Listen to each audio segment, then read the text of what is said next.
What is going on, everybody? It's KB. Before the episode starts, make sure you go check out StreamerSZN's brand new theme music. That's right. We have full-time, brand new theme music thanks to the newest homie and newest member of the music side of Underground Sports Philadelphia homies. That is Mobley. Stay Volk. His new single is out now. It is linked in the description on YouTube, and you'll be hearing it on audio until we can figure out if we can play it on video on StreamerSZN episodes from here on out. That's our new theme music. Stay Volk. Go download it now wherever you get your music, and go check out the music video on YouTube. But now, let's get into the episode of StreamerSZN. Philadelphia, baby, you're gonna love it. Best sports fans in the world. Actually, the worst, but that's what makes them the best. Creatures, skeleton crews, we're rewinding everything that we anticipated in 2024, and there's lots of news to go over. Oh my goodness, what a loaded slate.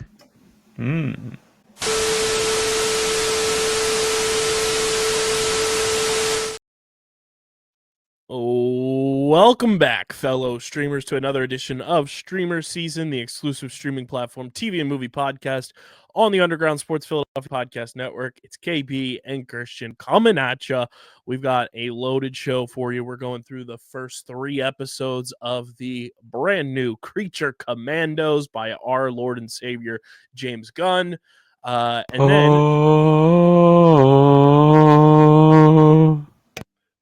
And then we will kick it to myself. And yes, we traveled through the streaming platform Multiverse and found one of our own. And no, I'm not talking about time-slipping Dylan. I'm talking about the one and only Harrison Kremens is back at the company, and he is back on StreamerSZN. And he and I are breaking down the first 3 episodes of Skeleton Crew with you on this episode. And then it'll kick back to Christian and myself as we look back on everything that we anticipated in 2024 and see how god-awful it was or how pretty damn good it was, or in between. And then we'll get into all the news and notes from around the streaming platform Multiverse. It can't be much worse than picking Velma as your number 1 show. That was number two. Okay, sorry. Number 2 still you. It's fine. It's the second worst thing.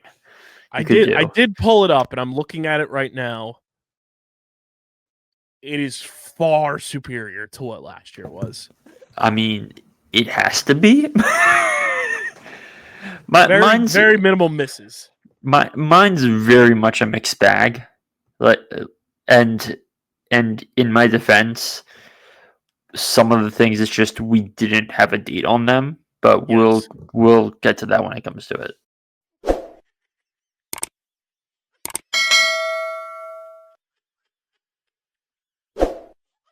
Hey guys, real quick, this segment is brought to you by our friends at Tomahawk Shades, the best small batch eyewear in the industry.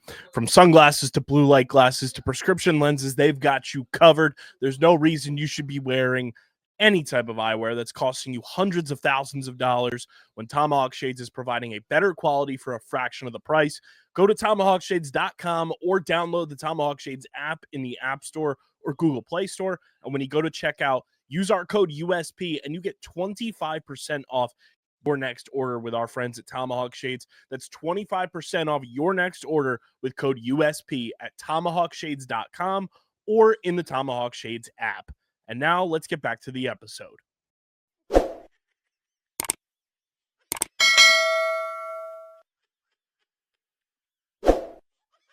So before we get into everything, make sure you guys are following us on the socials at StreamerSZN across the board, and StreamerSZN pod on TikTok. You can follow Christian at the Wiz_PHI. Follow me at KBIZZL311. Subscribe to the podcast feed on Apple, Spotify, or wherever you get your podcasts in audio form. Leave a 5-star review. It goes a long way for helping this show continue to grow, helps more people find Underground Sports Philadelphia and StreamerSZN and our entire catalog of podcasts. And subscribe to the Underground Sports Philadelphia YouTube channel, youtube.com/@Underground Sports Philadelphia. That is where you get full video episodes of this show every week, full video episodes of every show on our network, clips, shorts, live streams, original video content. It's all on our YouTube channel. We are ever so close to 900 subscribers. Let's get there. Let's make it happen. And then we're on that road to 1,000. which, you know, a whole bunch of stuff will be popping off once we get there. So keep subscribing, youtube.com/@underground sports Philadelphia. And Christian, it's Creature Commandos season. It's finally here. Woot woot! The first true James Gunn verse, whatever the correct term for this era of DC is, the first official entry. Now, I will say, watching the show, we kind of knew that like the likes of Peacemaker and James Gunn's Suicide Squad would be referenced, and we knew that those were prequel intros to this, but this is the first, like, we got the actual little mini screen on this show with the DC pop up, you know, and everything. So Yeah, it was nice to see that. There is, and James Gunn's on the record with this. There's one clear distinction James Gunn has when it comes to all the past stuff. It's only canon. Events are only canon if they are mentioned in the course of the projects. So, the kind of events of James Gunn's Suicide Squad, that's canon. Was it the end of the last Peacemaker season? Was it the end of it, or? I think so. That is canon. Now, do we necessarily know if Idris Elba is canon? Do we know these various other things yet? No, but we know that these events at the center of them are canon, which is kind of the most important thing in bridging this gap. 100%. Which I was delighted to hear some of the stuff being referenced throughout these episodes, which was a ton of fun. Before we get into breaking down everything, just your overall thoughts from the episodes, the presentation of the show, and how you've enjoyed it so far. I'm having a fun time, man. Like, there's not much else to say. Like, we can talk about how this is kind of just Suicide Squad round 2, which they kind of overtly say that in a way when they talk about how certain things have caused them to create this team now. But like, were we really expecting anything else from this? Like, it's a good time. It's written by James Gunn. Like, I'm not expecting a grand scale masterpiece. I'm expecting a good time, and I'm having a good time. It's arguably beating expectations for me through 3 episodes. Yeah, it's been a lot of fun. They've done a lot of good, like, Suicide Squad-y type of stuff, which is really cool to see, which obviously the Creature Commandos are basically a branch of a Suicide Squad, if you will. But this has been so much fun. So we will get into it now. And Christian, it's time for your patented spoiler warning. Let the people know what they got to do if they have not watched Creature Commandos just yet. Okay, let's see how this goes. Hi, everybody. This is GI Robot here to kill Nazis and tell you to please, if you have not listened or watched this week's episode. And if you're a Nazi, please pause this podcast and go watch this week's episode and come back, or should I say, don't come back if you're a Nazi. Thank you.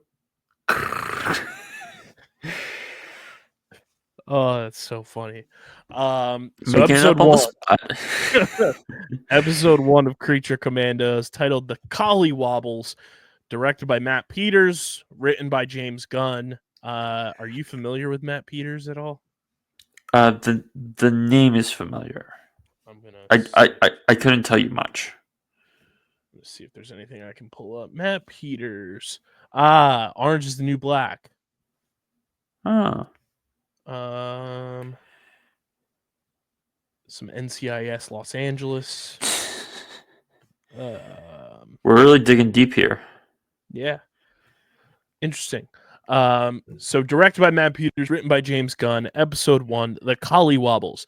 In 2023, the nation of Pakistan is under attack by the sorceress Cersei and her followers, the sons of, what was it, Themyscira?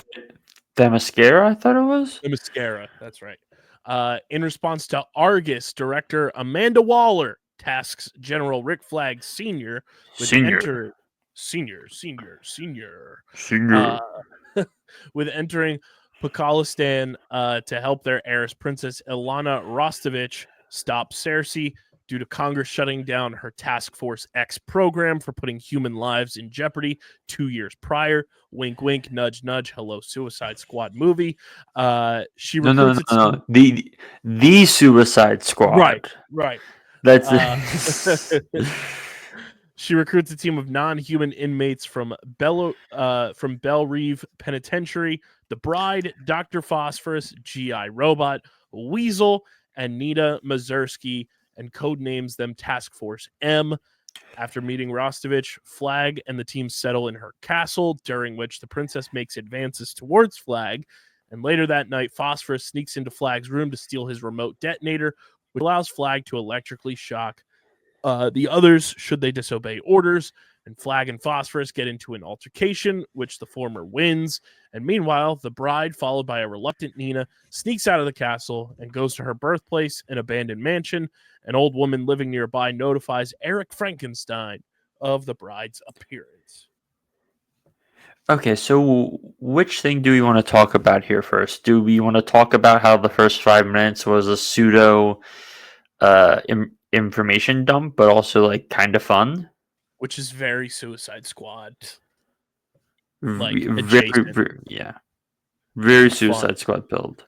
I was going to say, did we want to reference the fact that Weasel was just licking his own genitalia in that intro? Listen, Weasel, even dating back to the movie, Weasel's doing a lot of things that I just like. I don't have the time to try and talk about this because it's a fucking Weasel. Like I saw that, and I was like, brother, ew. Like what am I supposed to say about a fucking human-like Weasel? Like, huh? Voiced by Sean Gunn. Yeah. Like, I'm out of things to say here, Chief. But on a more serious,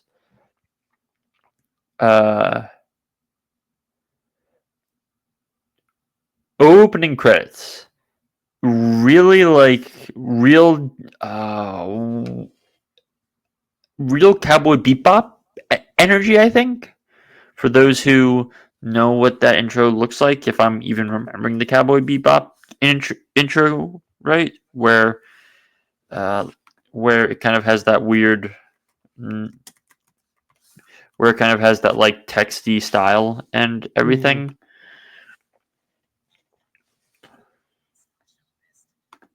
I had my volume up all the way on my YouTube as I was going to check it, and holy fuck, my eardrums. Anyway, but it's a very fun intro. It's a very good time. It is an anime-ish intro, but since when's that ever been a problem? And right. I'm here for the show to be a good time. I'm not asking for it to be a great piece of art. And do we want to talk about how good James Gunn and how good animated James Gunn looks? Just when I saw that in the opening credits of introducing the characters with their voice actors, I was so thrilled. Because to me, and knowing James Gunn's brain, that opens the opportunity for just James Gunn to be canon in his DC universe. I mean, didn't he show up in one of the Harley Quinn shows? Maybe. I think because there was a scene going around of him directing on a set, in animated form, and him talking about needing a better chair, and then Clayface turning into a chair. That was making the rounds. I'm like, this is chaotic, but this is fun, you know? Yeah. I love the way that Dr. Phosphorus comes across animated, just the neon coloring and Smiling. He's awesome. He's fucking awesome. I love his character. Yeah, it's real fun anti-hero and energy. And if we want to run through some of the events of this, Rick Flag Sr. being horn dogged by a somewhere in Europe princess who has a thing for older guys. It's like, okay, buddy, okay, okay, pal. Absolutely. Just like the first 2 episodes, some of the events that happened, I was like, well, that was not on my bingo card, but it probably should have been, knowing James Gunn. James Gunn, what you gonna do? And I just think the animation style is super unique, and it's very like aesthetically pleasing to watch as well, which is nice. Yeah, one thing I think is good to know is how they shoot fights. Mm-hmm. Or how they shoot fights, as I do air quotes because it's because it's animated. I generally have the thing of like, you're not really shooting stuff, so I'm someone who's generally like, can you talk about cinematography of an animated movie when you're just creating the image yourself? I don't know, like, but yeah, this is firmly a show that has its style. It enjoys its style. I enjoy its style, and I'm just like, keep giving me more of this, you know? Mm-hmm. Like that to circle back to that fight, like first of all, how they kick off the fight, where it's just the way Rick Flag Sr. walks in the frame. do you want to talk about that? Just like, okay. It's just it captures you right away, and for a show that has a runtime of anywhere from like 21 to 27 minutes, that's exactly what you want. And as soon It's as not a long show, and it's fun, and it's good, and it makes me happy. Damn it! And as soon as you're in. Like, it's one of those things that grabs you right away. Yeah, and I know in the run up to this coming out, there were some people who were just like, "Yeah, this isn't really for me because it's very James Gunny." And though the vast majority of the people was like, "Yeah, this like I'm enjoying this a good bit," and I will say, through three episodes, and I hate to be this guy who continues to bully a certain other superhero company, but like, Disney, guys, gestures towards this. These are random characters I don't care about, and this story is infinitely more interesting to me through 3 episodes than 95% of your output for television that you've done. And it's just I hate being that guy that bullies on Disney and Marvel, but guys, like, this guy left your house, went to the rival, and is now shitting on you in through 2 weeks in a more entertaining show, and also just, and I know I've brought this up prior, but it's like, this is not a kids show. Correct. It is not a kids show, and we'll especially talk about that in the 3rd episode. I mean, across the board, I think every episode features things that are definitely not safe for kids. Sure, but the broader point is more so like, Marvel finally did the not for kids thing really with Deadpool, even though that is such a for kids movie that just has a crap ton of F-bombs in it. Mm-hmm. And it's just like, I'm waiting for the MCU to get back to that. The MCU needs to get back to that feeling, because if they're going to keep doing what they're doing, it's like, I don't know. And like, maybe we get that with Thunderbolts finally, because I'm getting way too much hopium for that I should not be getting at the moment. Join me, Christian. Join me. It's a very dangerous slope for right now, Kyle. Come on the ride. Come on the ride. All I know is I have immense levels of morbid curiosity about this Captain America shit show that's coming in February. like apparently it's bombing on test screenings, but anyway, back to Creature Commandos. Stakes, fun. It's funny. It's really funny, and I believe the one certain room joke thing is in the second episode, and we'll get to that. Yeah. But yeah, especially with how episode 1 and 2 bridge into each other in terms of we just get a dabbling of the bride's history. Mm-hmm. It doesn't give us everything, but it makes us go, oh, that's interesting. And even here in this episode where we get G.I. Robot listing off all the battles where he killed 92 Nazis and 48 Nazis and 19 Nazis in various different fashions. Like, it lays the groundwork in the little things to when they decide to make it go big. It goes well.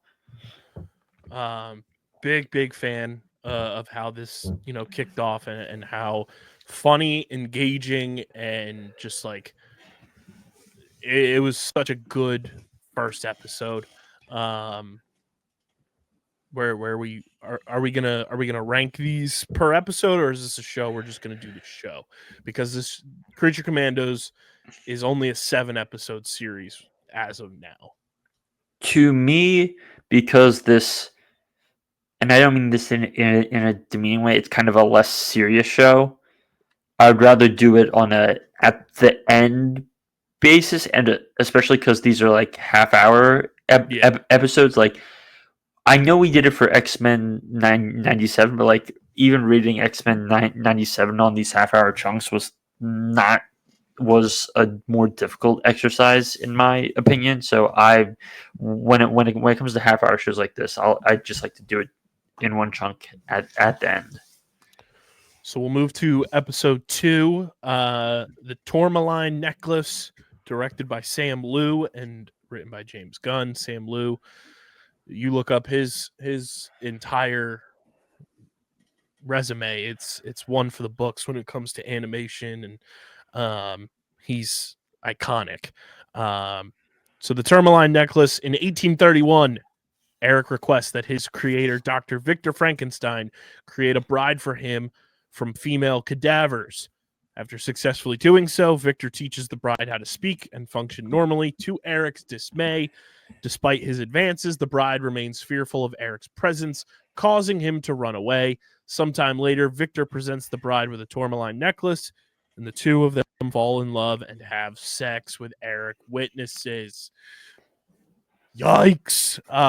Eric subsequently murders Victor, causing the bride to lash out at him, and in the ensuing fight, Victor's mansion burns down and the bride runs away. And in the intervening centuries, Eric chases the bride across the world despite her rejecting him in every encounter. And then in present day, Rostovich tends to Flag's wounds, then seduces him once more, leading to them having sex. You guessed it. Meanwhile, the bride and Nina search Victor's mansion for the necklace.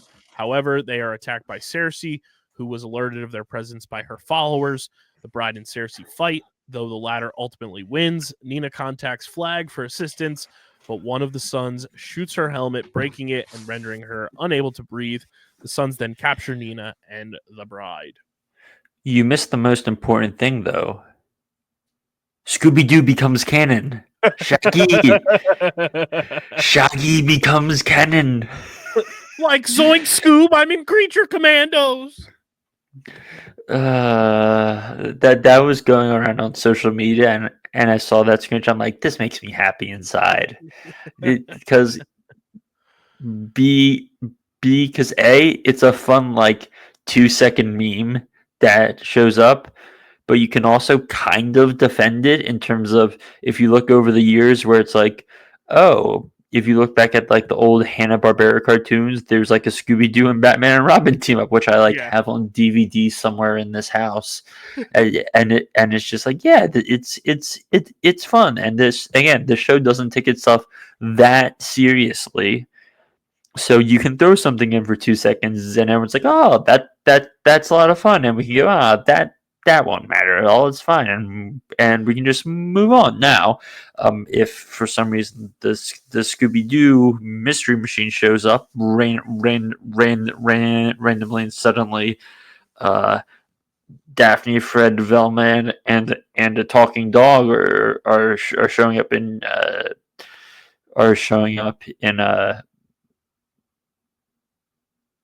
Justice League movies, I'm gonna have serious questions if James Gunn is trying to shoehorn a third Scooby-Doo movie into the into the DCU now. Which, hey, I mean, I have no problem if James Gunn is trying to get everyone back together to make a third Scooby-Doo movie, and this is him just trying to have fun doing it because those movies are like hilariously horny for no reason. Need that. But okay, so let's run through the events of this episode. Rick Flag going from resistant to full clench. Just that absolutely killed me. How he went from resist to just fuck it and just went. Talons for hands. Which let's give credit to Maria Bakalova, who voices the princess, who other people may know as Kyle. I'm waiting for you to answer. Do you not know? I'm totally blanking. She voices Cosmo. She voices Cosmo. And she was also in the Borat sequel. Borat subsequent movie film. And she was also in this past year the movie about Donald Trump called The Apprentice as Ivana Trump. So, and in 2022 she was also in Bodies, which is a fun like Gen Z movie which I suggest people check out. But you know, she's on a very fun run right now, and you know, she's knocking it out of the park in my opinion, just having fun and just being with James Gunn doing things. So, but the like the chemistry across the first 2 episodes with those two, where she is just throwing herself at Rick Flag Sr. and Rick Flag's like, please no, please no, please no, please no, and I think it was in the first episode where he talks about how he would have loved to introduce his son to her. Mm-hmm. And she's basically just like, actually, I have a thing for older guys. And it's just like, oh my god.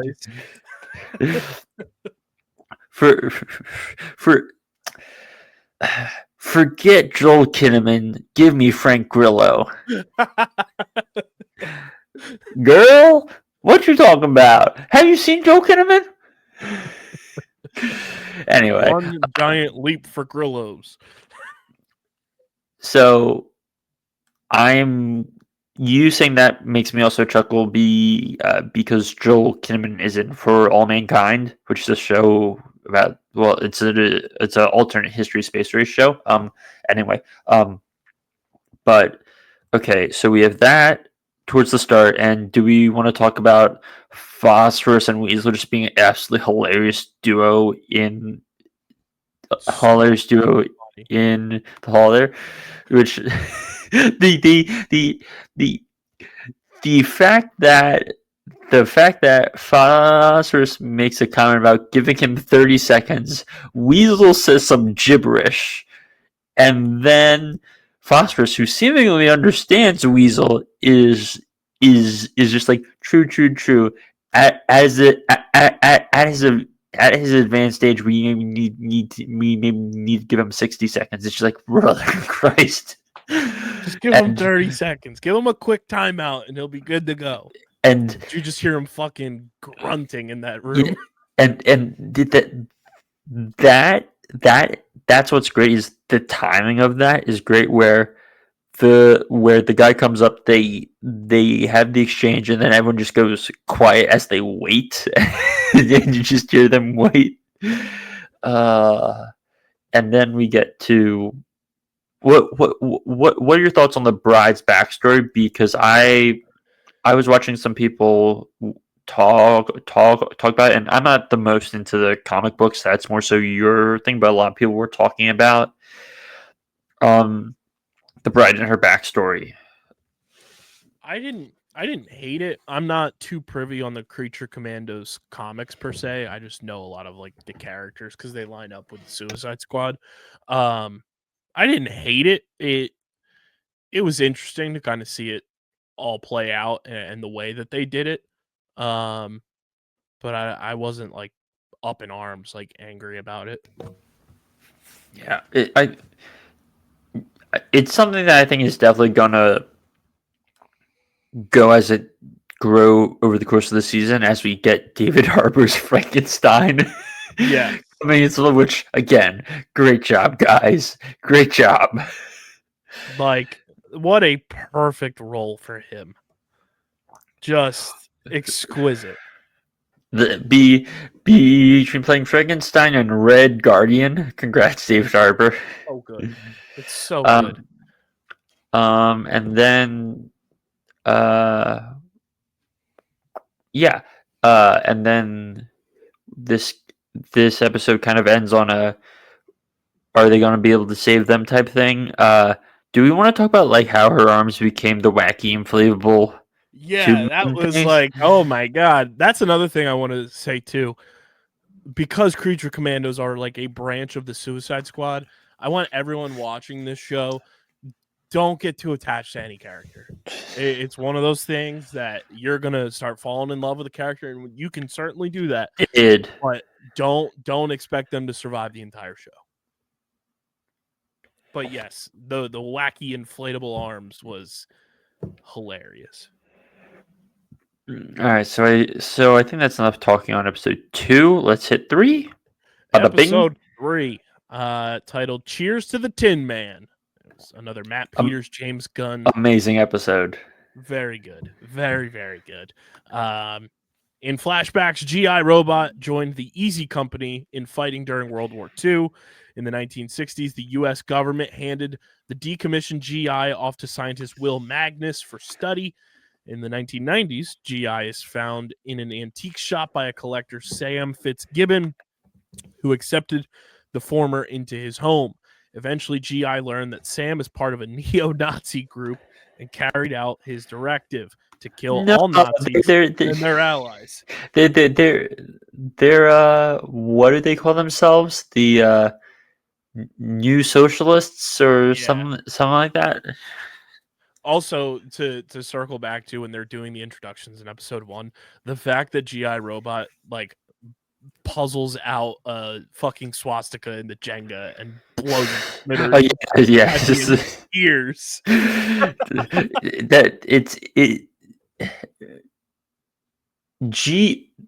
That scene, that small little clip made me think of how like people like play records in reverse. It's like, see, there's a demonic message hidden here. See, guys, see, it's if you play this Taylor Swift record backwards, it's actually a Nazi speech going backwards. Taylor Swift is evil. She's the devil. If you play the Eras Tour record backwards, that's the Chief's devil magic. No, Travis, don't. Jason, burn it. No, Jason, no. We have to win the Super Bowl. No. This is the real dark side of the moon. Oh dear. But yeah, that true conspiracy theorist shit there, where it's like, a pattern. No, no GI. Um. Do let the trap Cersei, that's how I say it, right? Cersei sets for them, and the moment Rick Flag Senior realizes is quite fun, because he and the bride have their spat. GI rescues what's her name up upstairs, and then Rick Flag suddenly is like, "Oh no!" And we're back to the car. So good. And then they drive up and absolutely yeet that dude. Yeah.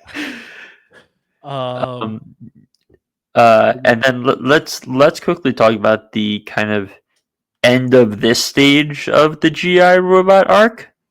So after killing Sam, among other neo-Nazis, GI is arrested and sentenced to imprisonment in Belle Reve. In the present, Task Force M arrives at Victor's mansion and rescues Nina and the bride, but Flag realizes that it was a ruse for Cersei and the sons to attack Rostovich's castle, and the team returns to find the castle under siege, but quickly dispatches the sons with GI's help, and Cersei destroys GI and nearly kills Rostovich before she is stopped by Weasel and Phosphorus. A defeated Cersei exclaims that Task Force M has doomed the world by stopping her. Which, congrats, Jack! You finally got to kill some Nazis. Which it was funny watching some people react to this show, and about halfway through this episode, they were like asking. They were asking for Rick Flag Senior to tell me yes, like yes, these people are Nazis. So when they finally did it, everyone's like, yeah. And can we talk about his upgrades, about how he basically becomes like a mobile fucking airship? It's fucking he might be one of the drones that's flying around New Jersey right now. You spin me right round, baby, right round. Like a GI. Yeah, maybe those drones are trying to find Jimmy Hoffa. Trying to find Jimmy Hoffa. Trying to find people in the Pine Barrens hidden by Tony Soprano. Or I don't know, trying to find some level of intelligent life that does not exist along the Jersey Shore. He was the best guy around. What about the murder he committed? What murder? Yeah, no. Okay, so yeah, Kyle. I need you to make a Photoshop of that. I need you to make a Photoshop of that. Right. GI Robot was the best guy around. What about the people he murdered? What murder? All right. So what? It is Dr. Phosphorus and Rick Flag Senior's heads on it. Yeah. Weasel just like in the background. Yeah. And even though that entire like gun sequence was brutal in terms of the deaths, the combo of Weasel and Phosphorus there at the end, of Jesus Christ, man, what the fuck? Just like Weasel scurrying into screen and jumping and mauling and eventually getting on her back, and then Phosphorus basically using his hand as like a hot iron on someone's face. It's like, Christ alive, man. James, like what? Like he said I could never do this with the Guardians of the Galaxy. No. James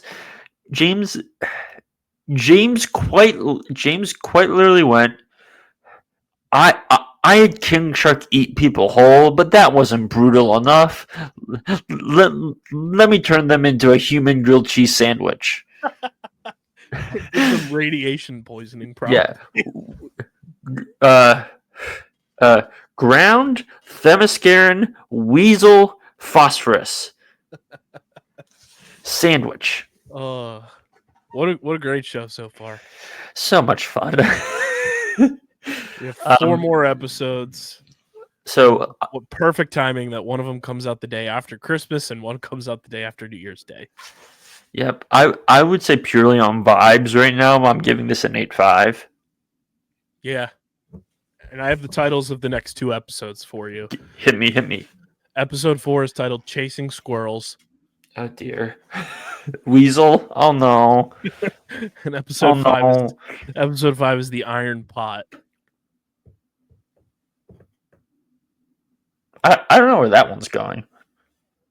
So it's going to be a doozy of a time. Let us know if you are watching Creature Commandos. Leave it in the YouTube comment section and let us know how you're feeling about it. But I'm going to kick it to myself and Harrison so we can break down Skeleton Crew. But before I do, I want to talk to you guys about our awesome merch partners at PHI Apparel Company. I'm wearing the StreamerSZN hoodie right now. It is one of my favorite hoodies that I own. It's super comfortable, super warm, and this time of year, it's hoodie season, ladies and gentlemen. Whether you're going to the movie theater, hanging out at home, you need to stay warm. PHI Apparel Company's got you covered with their unique designs for all. You'll stand out in the crowd. Go to phiapparel.co, get your StreamerSZN merch, and use code UNDERGROUND at checkout to get 10% off your next merch order. That's code UNDERGROUND, 10% off at phiapparel.co off your next merch order. Now, let's kick it to myself and Harrison as we break down the first 3 episodes of Skeleton Crew.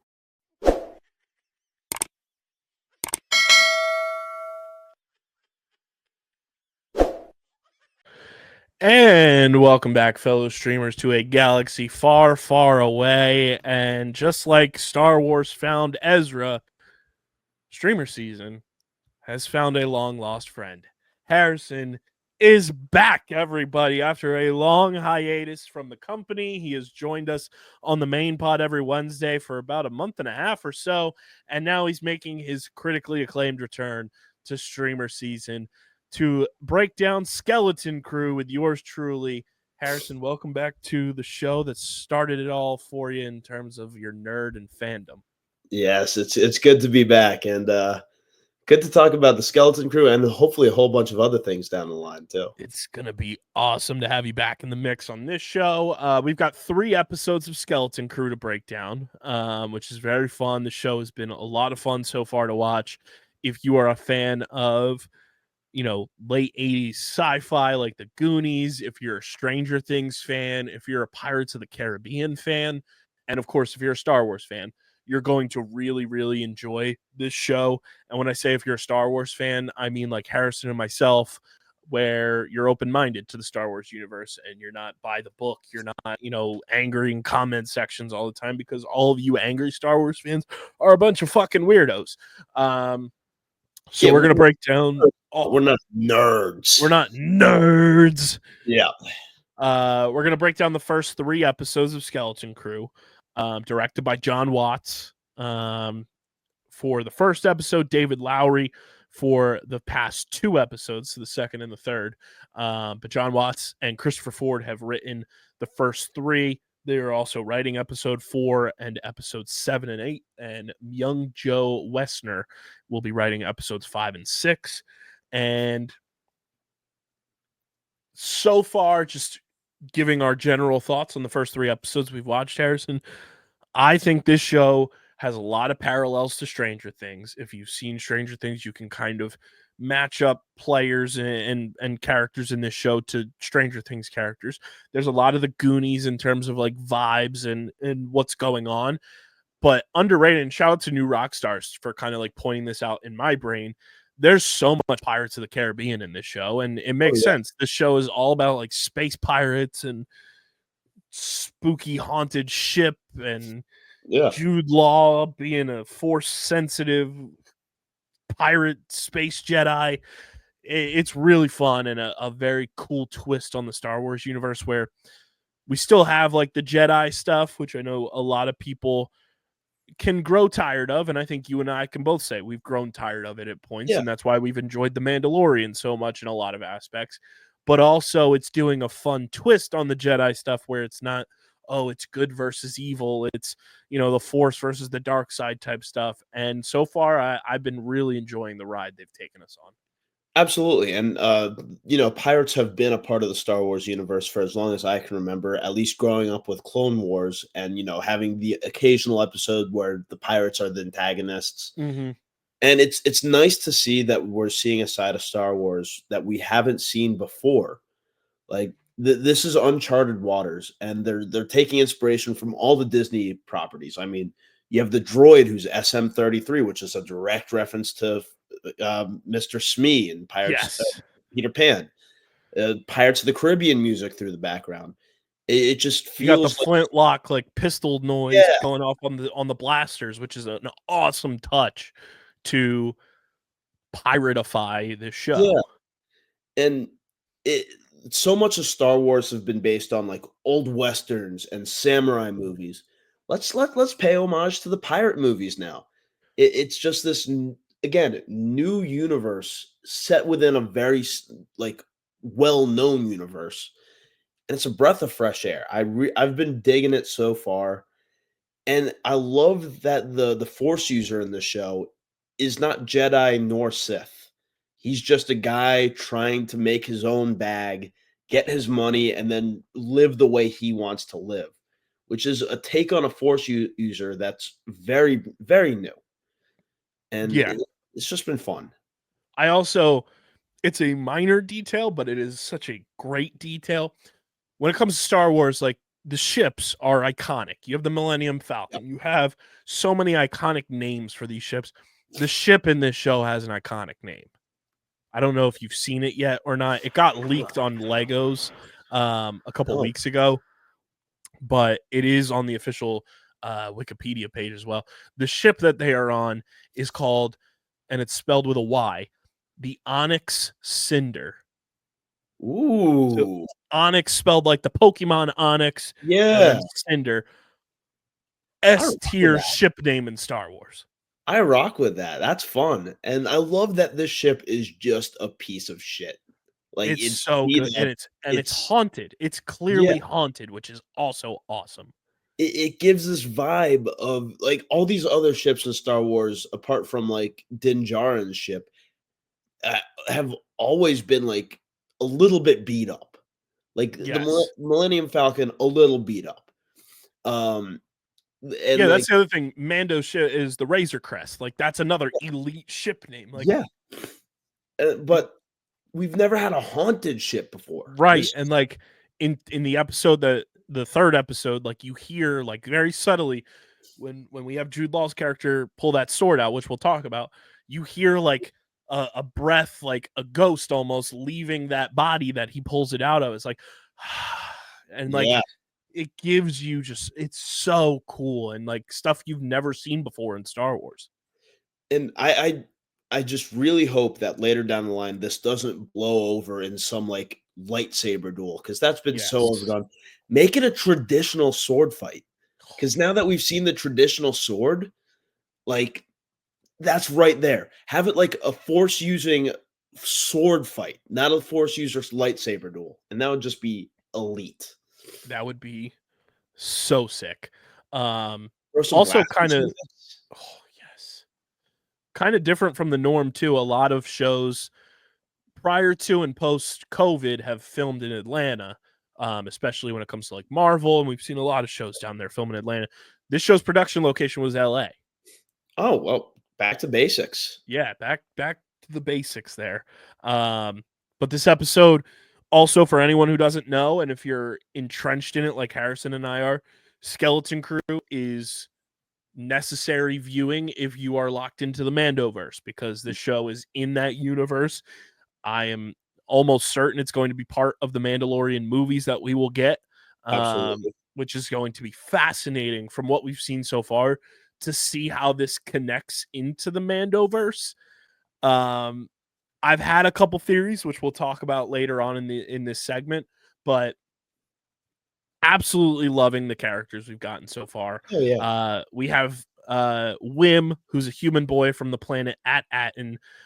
We have Fern, who's a human girl from the planet At-Aten.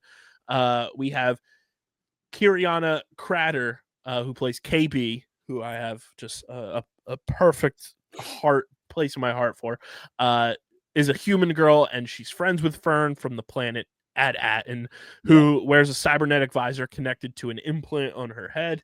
And then we've got the star of the show, The GOAT. Robert Timothy Smith, the voice of Neil, who's an unidentified elephant-like alien boy and Wim's friend from the planet At-Aten.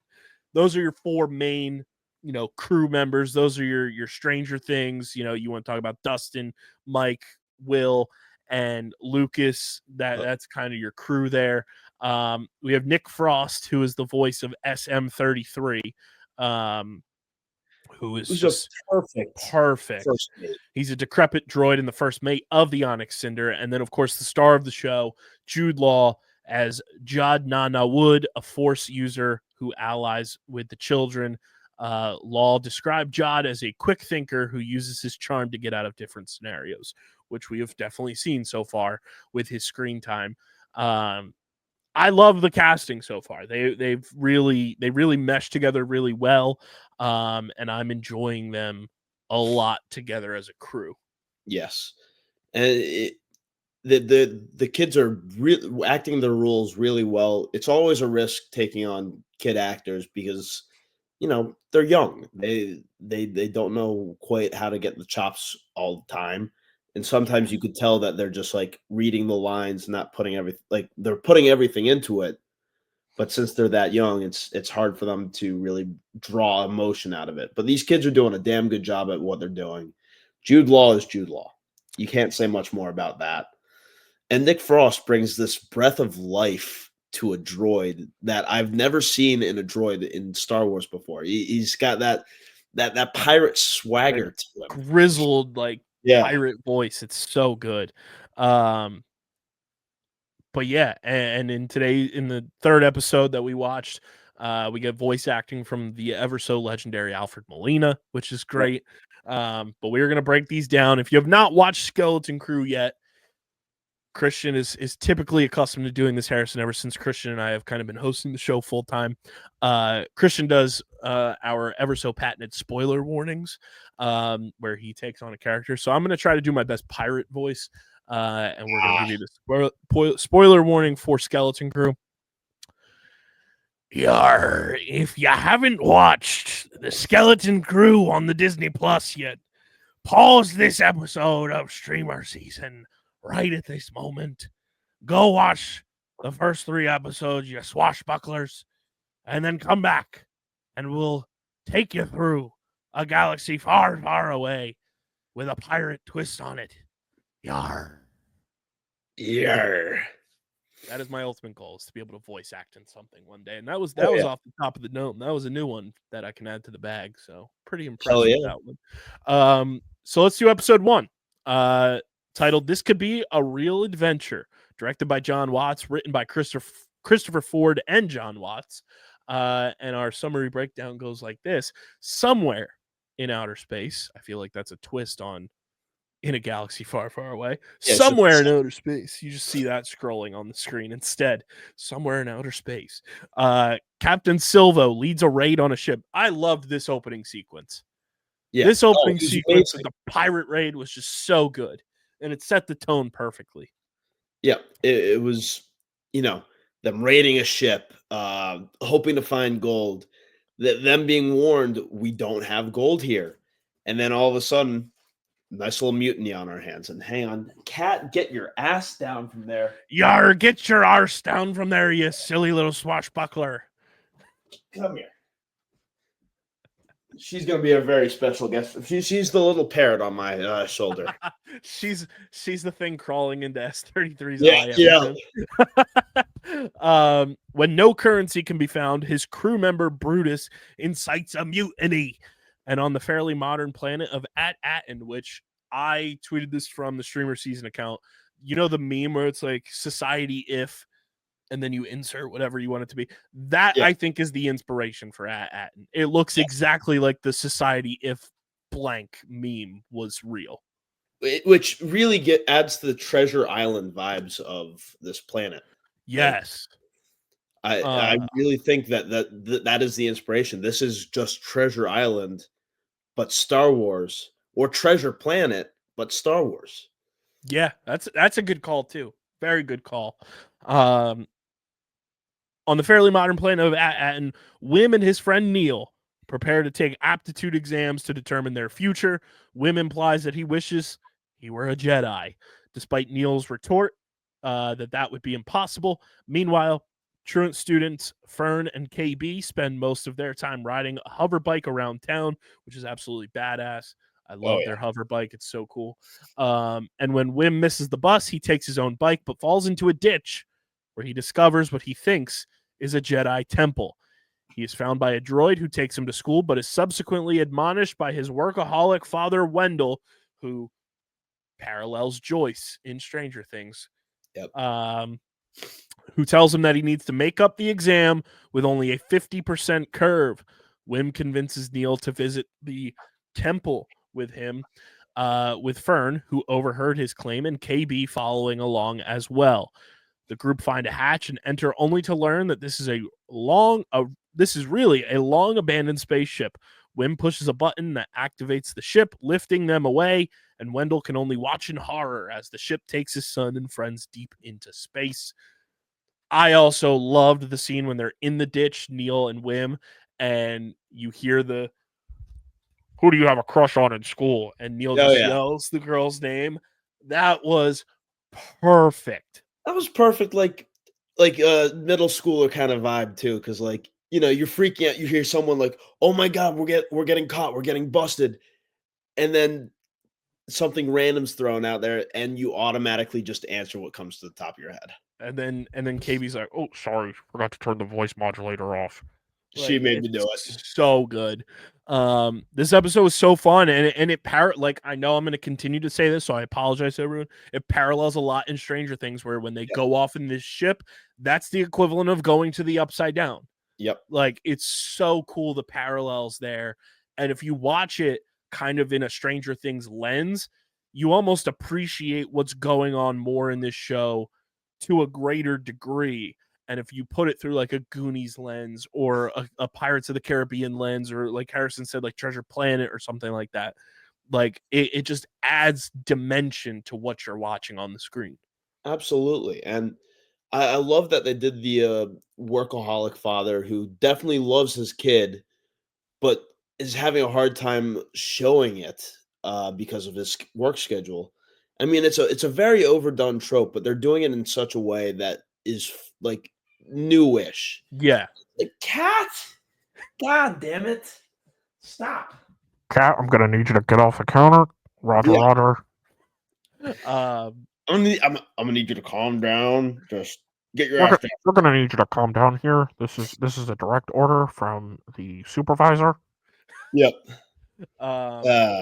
Also, the fact that his dad gave him like Old Republic credits was a fun twist. I think that's what they use on that planet. So we don't know what the big treasure that everybody's looking for on that planet is yet. Right. And it's one of those things where it's like, okay, why do they have Old Republic credits that are in mint condition, which we'll get to in episode 2 for sure. I feel like that's a red herring, though. I feel like that's really a red herring. And it's one of those things that makes you think, it's like, where did they come from? Why are they in mint condition? Who is providing them with currency like this? And it gets your brain joggling around, because Atten is somewhere in Star Wars we've never heard of. It's not like a pre-existing thing, that comes from either a book or a previous show or anything like that. It's brand new to everybody. And it's just like, this place is like creepily so like put together and well off, and like this suburb of a Star Wars galaxy that has so much to offer. And it's like, what is going on here? It almost reminds me of the like weird city in Don't Worry, Darling. Yeah. Well, I haven't seen that one, but you haven't missed much. Fair. I was gonna say the only places we've really seen that put together in Star Wars thus far have been Coruscant, which was torn to shreds during Order 66, Yes. and then Alderaan, which we know what happened to Alderaan.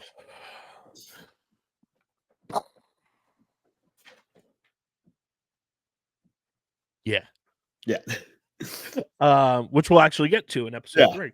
But Harrison, since the last time you've been on Streamer Season, we have started keeping a record of all the shows and movies and everything that we watch. Every episode, we give a rating, scale 1 to 10.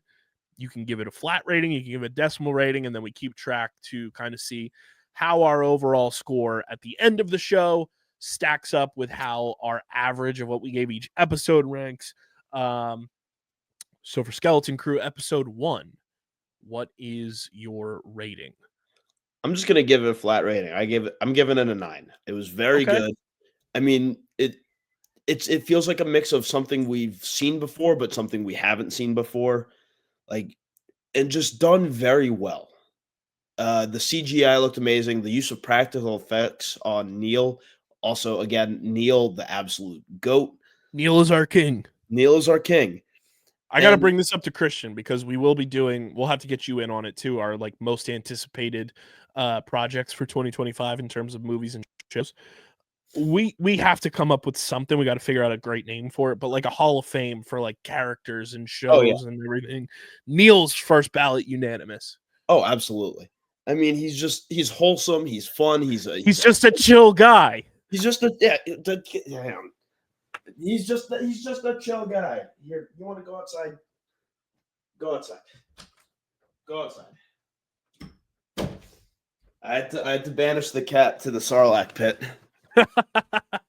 But yeah, we love Neil.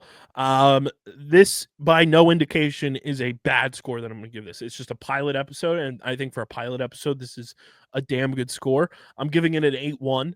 I really enjoyed it, and this is one of those shows too, and I think Disney Plus has done this a lot recently with the 2-episode or the 3-episode premieres. They're meant to be watched together, and I think that adds to what episode 1 and 2 are standalone, is knowing that they are kind of a combo package. But I really enjoyed this episode. I think it's so much fun. It's a new twist on Star Wars. I loved Pirates of the Caribbean growing up. Those original movies are amazing. And I love Stranger Things. You guys know, if you've been listening to this show from the beginning, I'm a glutton for Stranger Things. And I'm going to be so sad when the original series ends next year.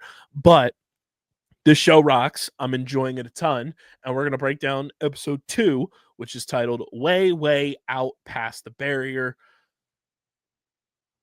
Which that's exactly what they are. But Harrison, what is this barrier? What are you thinking because we don't really know just yet either from the 3 episodes we've watched what this barrier is, but what exactly is this barrier from your estimation that is holding all these people in kind of closed off and condensed from the outer regions of this galaxy that we know as the Star Wars universe? I can't tell if it's man-made or natural. Like, there's just so much speculation going on with that. Because they were able to break through it pretty easily. I don't think it's like a shield kind of barrier. I think it's more a visual barrier. I think it like hides the planet from view. And the reason that everybody makes such a fuss about the barrier is because they're trying to stay hidden. And if someone were to leave or someone were to crash land on the planet, that would prove they exist. So strange. Yeah. Because again, we've never seen anything like this in Star Wars either, where an entire community and an entire region is trying to hide itself from the greater universe that is Star Wars. Everyone's kind of out in the open and they do some things under the radar, but an entire suburban community like this being hidden is fascinating. So episode 2, Way, Way Out Past the Barrier, directed by David Lowery and written by Christopher Ford and John Watts. David Lowery, if you don't know him, his original work, Ain't Them Body Saints, starring Rooney Mara and Casey Affleck, is one of his originals. He also directed the Disney film Peach Dragon in 2016. a live action film which he had co-written. It was a new work loosely based on the same original story as the 1977 musical with the same name. And in 2017, he directed the drama film A Ghost Story. And in 2018, he directed The Old Man and the Gun. And in 2021, he directed the fantasy epic The Green Knight. So that's kind of a backstory there. He also was the director, writer for Peter Pan and Wendy that came out in 2023. And he is currently working on an upcoming American epic melodrama titled Mother Mary. And I'm trying to see if there's anything else anyone would know about David Lowery here that makes sense to include. I don't think so. Those are the big ones there. Skeleton Crew, obviously now on his credits as well. But episode 2, the kids meet the ship's pilot, an aging old droid named SM-33, who does not realize that his captain is long gone. Fern convinces him that she is the new captain. Fern literally was like, "Look at me, I'm the captain now." Yeah, 100%. And he takes them to a nearby outpost as At-Aten is not on any map. Red flag there. Yep. The kids venture through the outpost and accidentally split up, during which Wim uses his quote-unquote lunch money to buy food, only to learn that his currency is considered very, very valuable. When he tells the locals that he's from At-Aten, everyone laughs as they tell him that At-Aten is the name of a lost planet that holds a hidden treasure. A gang of pirates try to seize the kids by force to enslave them. SM-33 intervenes and tries to protect the children, but is quickly overwhelmed and gunned down. We meet up with Brutus again, and he has the children thrown in the brig. Put me in the brig. Down there, they meet Silvo, who introduces himself as Judd Nana Wood and reveals that he is force sensitive and has some usable knowledge. Wim, believing him to be a Jedi, agrees to work together so they can escape, with Jod offering to take the kids back to their ship as long as he gets to come with them. Perfect, like, start and end combo premiere of episode 1 and 2. Watch these 2 episodes together if you haven't. Such an awesome, more just like piratey outpost type stuff. Very, very this was very Mando. When they go to that outpost and seeing all the pirates and thugs and all the ne'er-do-wells going on.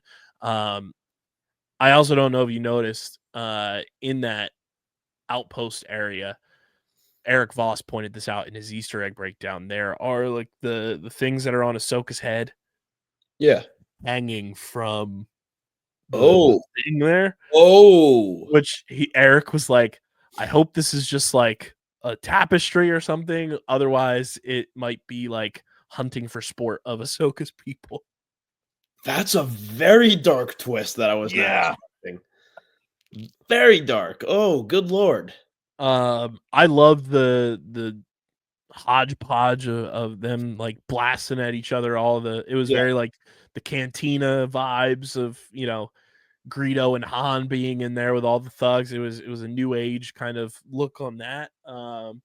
This was fun, and you get more context of wanting to ask more questions. It's like, okay, why are these Old Republic credits so sought after? Why are they in mint condition? Why are they why are they this valuable? Who is putting this value on them?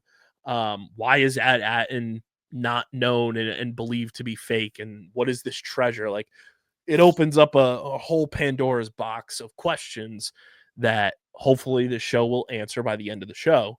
But I love that they've kicked it off already in episode 2 with all of these questions that need to be answered, because I think in a few previous Star Wars shows, excluding the likes of Andor, there's been questions that we've wanted answered that we necessarily either waited too long and it felt like it was forced in there, no pun intended, to be answered, or never got answered at all. And I like that it's starting here and it's giving you time in an 8-episode series to get those questions answered. Yes. And I feel like we're going to get nothing but questions and more questions through the first 4 episodes. And then when episode 5 hits, that's when the first question will be answered. Then 6 and 7 will answer a few more, not too many, but a few more. And it'll all blow off in episode 8. And John Watts is a damn good director. We've known this, we've seen his work. So I'm trusting the process here.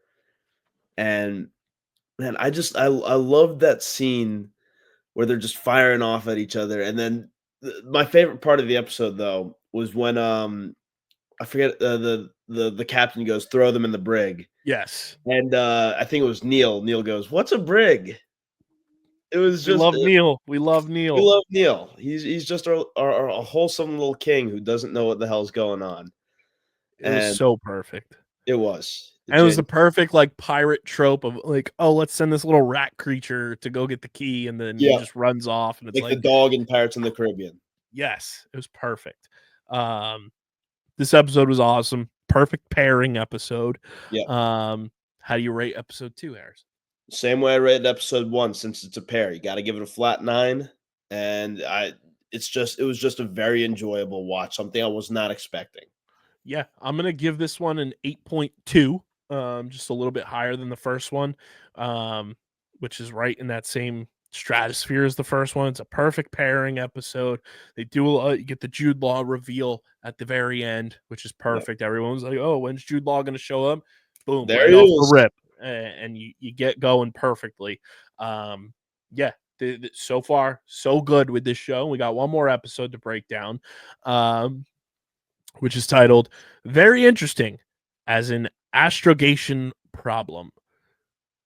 David Lowery directing, Christopher Ford, John Watts. This episode was a doozy. So on Atten, Wendell, Farah, Neil's mother, Numa, and KB's parents, Marie, and is it Mary and Gary? It's spelled Maree and Garree. Is it Marie and Gary, or is it Mary and Gary? What are we gonna go with? I think for the funny, we got to go Mary and Gary. Mary and Gary. Yeah, it's Mary, Gary's because parents. the first one's so Star Warsy, but if we just think about it as Mary and Gary, that's so much better. Yes. So all the parents are told by a security droid that due to the kids going past the barrier, it is out of the jurisdiction of the droids, which major red flag here. It's like, Yep. so because they left, you can't report to Coruscant or anywhere else that they left. Yeah. Why? Weird. Very weird. Very Which- weird vibes going on. We know this is in the Mando-Verse and happening at the same time frame as the Mandalorian, which is right before the First Order comes to power in the sequel movies. A lot of people are speculating, is this are they paying into what will become the First Order to kind of keep them hidden at the fee of like, here's these mint condition Old Republic credits to help Kylo Ren and his whole army build things up. Who knows? It's a fascinating, thing that we don't have all the answers yet for, but it's fun to highly, kind of make us hypothesize and make assumptions about it. But another red flag here when it comes to Atten. Jod helps the kids escape the brig, but they refuse to leave without SM-33, forcing him to go back and rescue him. They outwit the pirates and they flee. We get Alfred Molina voiced in this scene. That whole scene, too, when Jod is moving the droid through, was a one-shot scene. That whole sequence was shot in one shot, which is really cool. Fern refuses to trust Jod, and Wim and Neil are convinced that he is a real Jedi. KB reluctantly admits that he is their only hope of getting home. Jod takes the kids to a moon to meet his friend named Kim, which is not spelled the way you would think it's spelled, Harrison. It's spelled KH''YMM. Yeah. That's Kim. some Star Wars spelling right there. If I've ever seen it, who is a map expert, but that even he doesn't trust. Kim refers to Jod as Crimson Jack, which Crimson Jack is a character that was in non-canon Star Wars books. And I don't know if they're trying to combine the two characters into one, or this is just like a trope that Kim is using to kind of refer to Jude Law's character as kind of like just a pirate type of character. But interesting that she calls him Crimson Jack before revealing that Aten is among a series of legendary planets that have protected themselves with a barrier. She prints the coordinates, but Jod realizes that she was stalling for the authorities to arrive and forces the kids to flee. Jod finally admits that he is not a Jedi, but agrees that they must work together to get what they want and escape the authorities to their next destination. When X-Wing Commander Kent asks where they went, as Kim states, "If I told you, you wouldn't believe me." And then we cut to credits. Also very fascinating that the X-Wings were coming through, and what have we known the X-Wings to be in this universe, Harrison, during this time period? We've seen them in The Mandalorian a shit ton. So I would not be surprised if we see our two favorite X-Wing pilots flying around in this show too, which would just be the perfect recurring character roles there. Maybe younger versions of them. That would be interesting too. That would be interesting. That would be interesting. It's still fascinating to me that this is happening at the same time as The Mandalorian, and you still don't really have a pinpoint on like how, which I love. And I'm just like, my brain is churning as I'm watching this, being like, okay, where does this necessarily line up with The Mandalorian? Exactly. And the character Kim was giving me big Maz vibes. Yes. We were talking about that earlier. She is quick-witted, very funny. Big Maz energy. But like, you could tell that that interaction was necessary to get where they were going to need to go, because she found something. I forget what exactly it was, but it was the badge that Fern was wearing. Yeah, from school.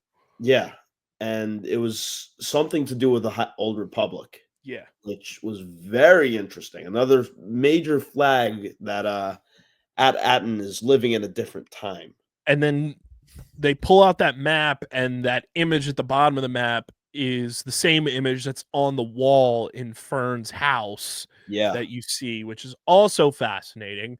And when Kim brings up Coruscant and Alderaan,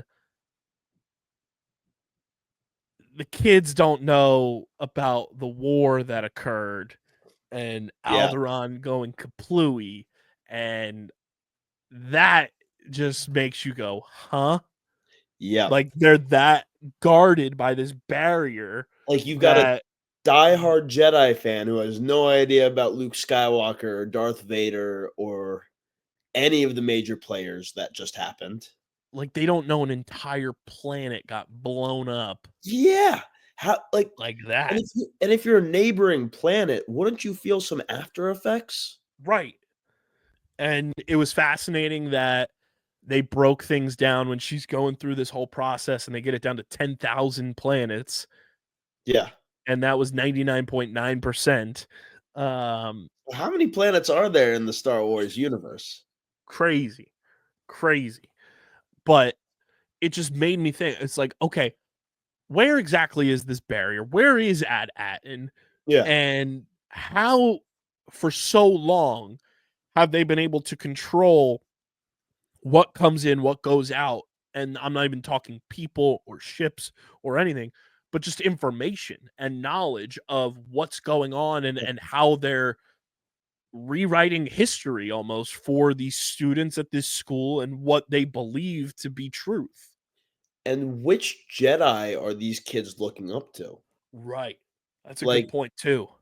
Do they know about Obi-Wan Kenobi and Yoda and Qui-Gon Jinn and all the heroes of the Clone Wars, or is that not gotten to them yet? Are they looking at the Old Republic, the Knights of the Old Republic?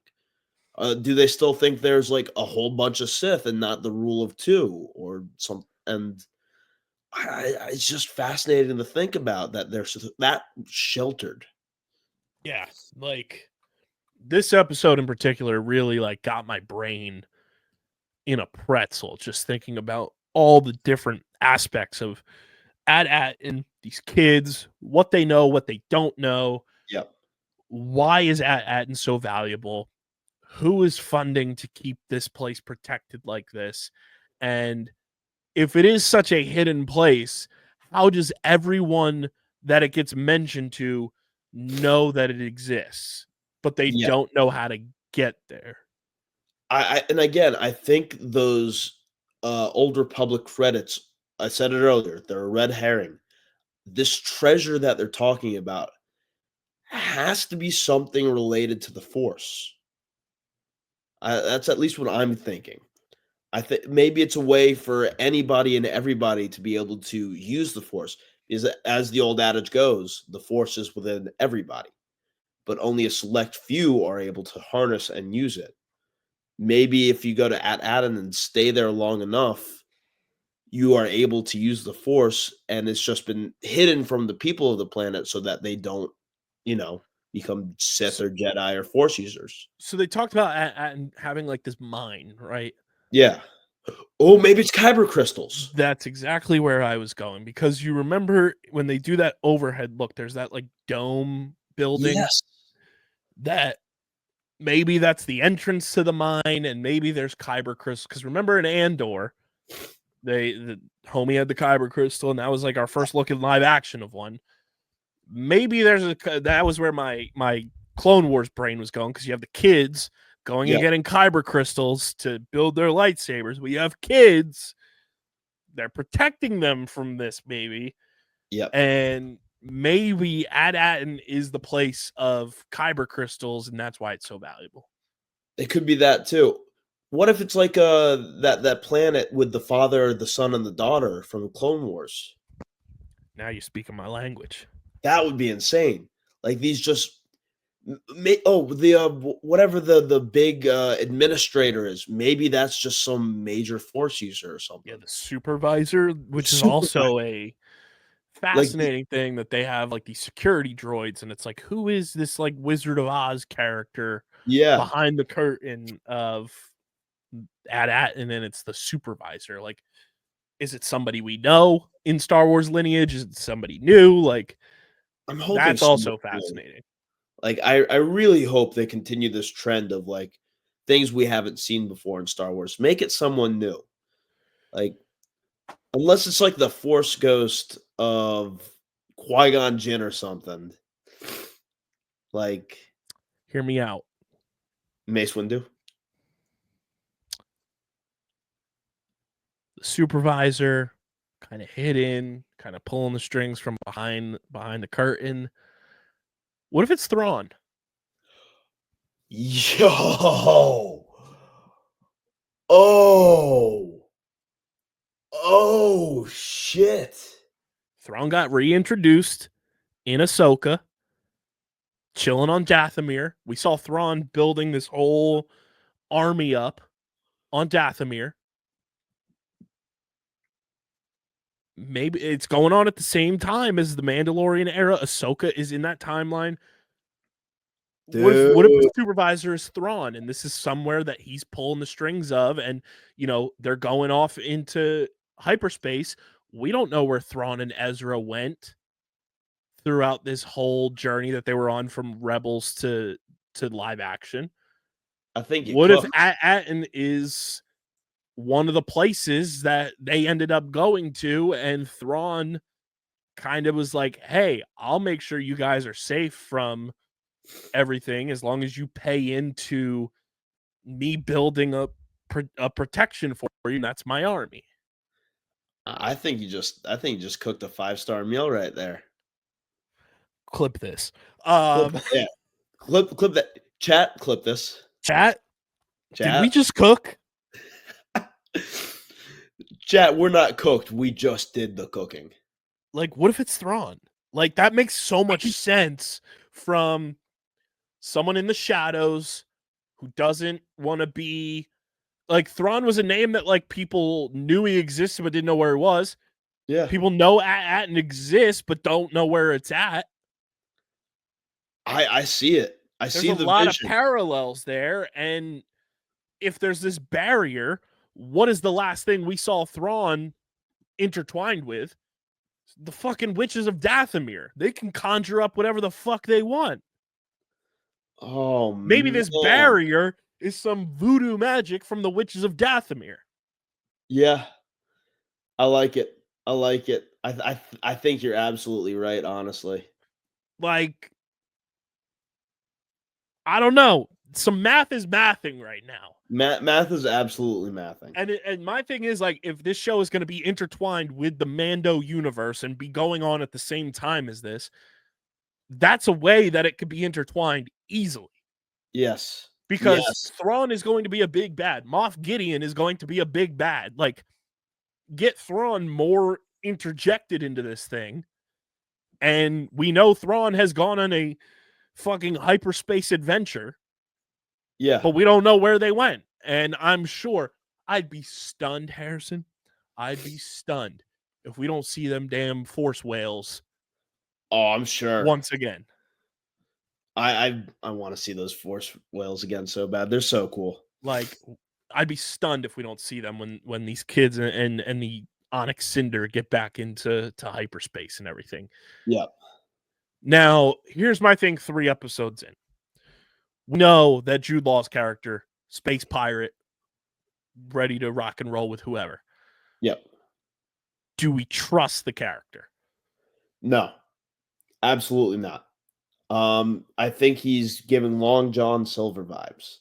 Like, you trust him and you trust him early on in the story, and he's like this really cool, very suave, charming pirate. And then he's gonna stab you in the back. Like, I just have a feeling we're gonna get to a point, like, he'll get them home safe and then be like, all right, this planet's mine now. You're all fucked. So I don't trust him, not fully at least. I think he cares about the kids. I think he wants to protect the kids, but I do not trust him. If our theory about Thrawn is correct, Yeah. is Jude Law's character a Thrawn crony? Is he Not a an Thrawn- underling? I- Or is he kind of in a similar vein to Mando, and he goes out and is doing all these bounties and stuff? Is he that to Thrawn, where Thrawn hired him to go and, do whatever, and he's not necessarily working in tandem with Thrawn, but he's a hired gun? I would say more a hired gun, but he's a pirate. You don't hire pirates. That's the thing. I think they may have crossed paths somewhere in the distant past. And, they both had like some kind of battle or something, and they just walked away from it. And from there, I think they have like a begrudging respect towards another. But again, this is all speculation. I could Right. also see it being he has no idea who Thrawn is and just wants the planet for himself. That's also And true. like could just take over and try to kill whoever's in charge and make this place his new haven, his pirate haven. And now for everybody at home listening and watching too, we're just building out the greater Mando-Verse world here as we brainstorm all of this. Yeah. Flip side, we know Moff Gideon has a shadow council. We know Moff Gideon is out there doing his thing. We know Thrawn is out there building his own army and everything. The Witches of Dathomir are there. Yeah. That's a whole squad. And we know we're getting a Mandalorian movie that's going to be the equivalent to like Endgame, Infinity War type vibes for this era of Star Wars. Yeah. That's on that side. Does Din Djarin recruit Jude Law to join his team? Ooh, a bounty hunter and a pirate? Where we have Mando, we have Ahsoka, we have Boba Fett, we have Grogu? we have Grogu, we have Black Krrsantan, our Wookiee friend, from the Book of Boba Fett. You potentially have Luke Skywalker in the mix. There are players on this board, but Mando's team doesn't feel like it's fully assembled. You obviously have Bo-Katan and her squad too. Yeah. Jude Law's character come into play to potentially be by the side of Din Djarin in this big old battle we're going to potentially get in Dave Filoni's masterpiece that we know we're going to have in 2027. I think he could be another teacher for Grogu, considering he uses the Force. That's also true.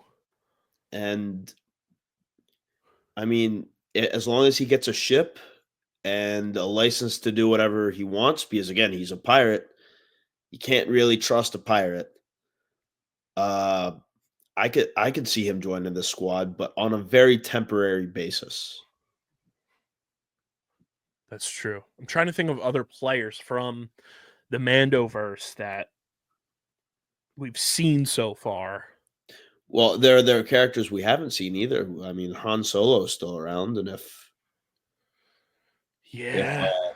Luke is joining up, as is Leia, if Luke's joining up with Din Djarin, Han and Leia could absolutely join up. I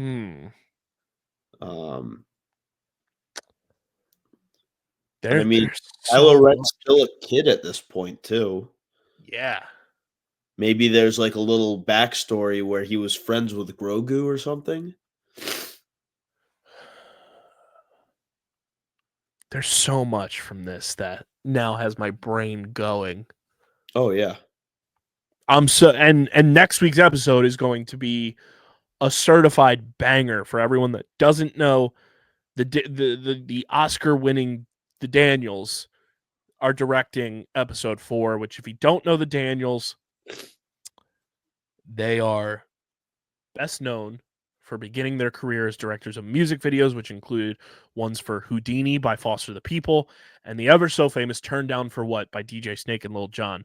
One of the greatest music videos of all time. They earned nominations for the Grammys with those. They've also written and directed the absurdist comedy drama Swiss Army Man in 2016, Everything Everywhere All at Once in 2022, and the latter became A24's highest grossing and most popular film and won the duo many awards, including Academy Awards for Best Picture, Best Director, and Best Original Screenplay. They also have another project, I think, that people... Oh, yeah. So they've also worked on an episode of Awkwafina as Nora from Queens. Oh, nice. They've done a lot. And if you know Everything Everywhere All at Once, you know it gets fucking kooky and crazy and amazing. I'm excited to see the Daniels brains work in Star Wars on this project in particular. Yeah, I agree. Now, typically episode 4, in a lot of ways, I want to pull this up to make sure that I'm remembering correctly because it's been a while since. Yeah, so here we go. Episode 4's in Mando-Verse history for you, Harrison. Yeah. Episode 4 of season 1 of The Mandalorian was The Sanctuary, which was directed by Bryce Dallas Howard, where you get the swamp planet and you have all of that going down in the Mandalorian that kind of like set the tone with like the domino pushing forward with everything else. Episode 4 in season 2 was The Siege, which was directed by the late great Carl Weathers, which is when you get reunited with Greef Karga and Cara Dune in that episode to take on, and that's when it gets announced that he's taken on the role of the magistrate and everything. Another great, fantastic episode. And then episode 4, oddly enough, directed by the late great Carl Weathers, of season 3 was The Foundling, which was when we got the Keller and Beck episode and reintroducing Ahmed Best into the Star Wars universe. So those are your Mandalorian episode 4s. The Book of Boba Fett episode 4 was The Gathering Storm, where you get the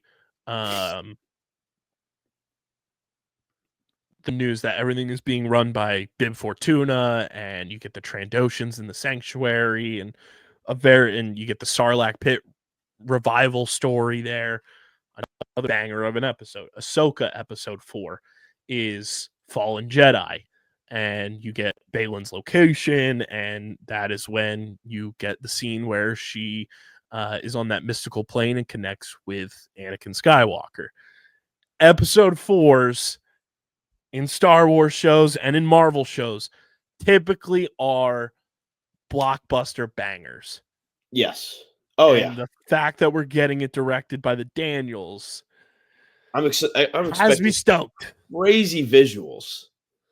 Crazy use of CGI and like green screen and practical effects. Just something insane. It's Show me going something to I've be never seen before. wild, which makes me think we're gonna get like a crazy reveal too in this episode.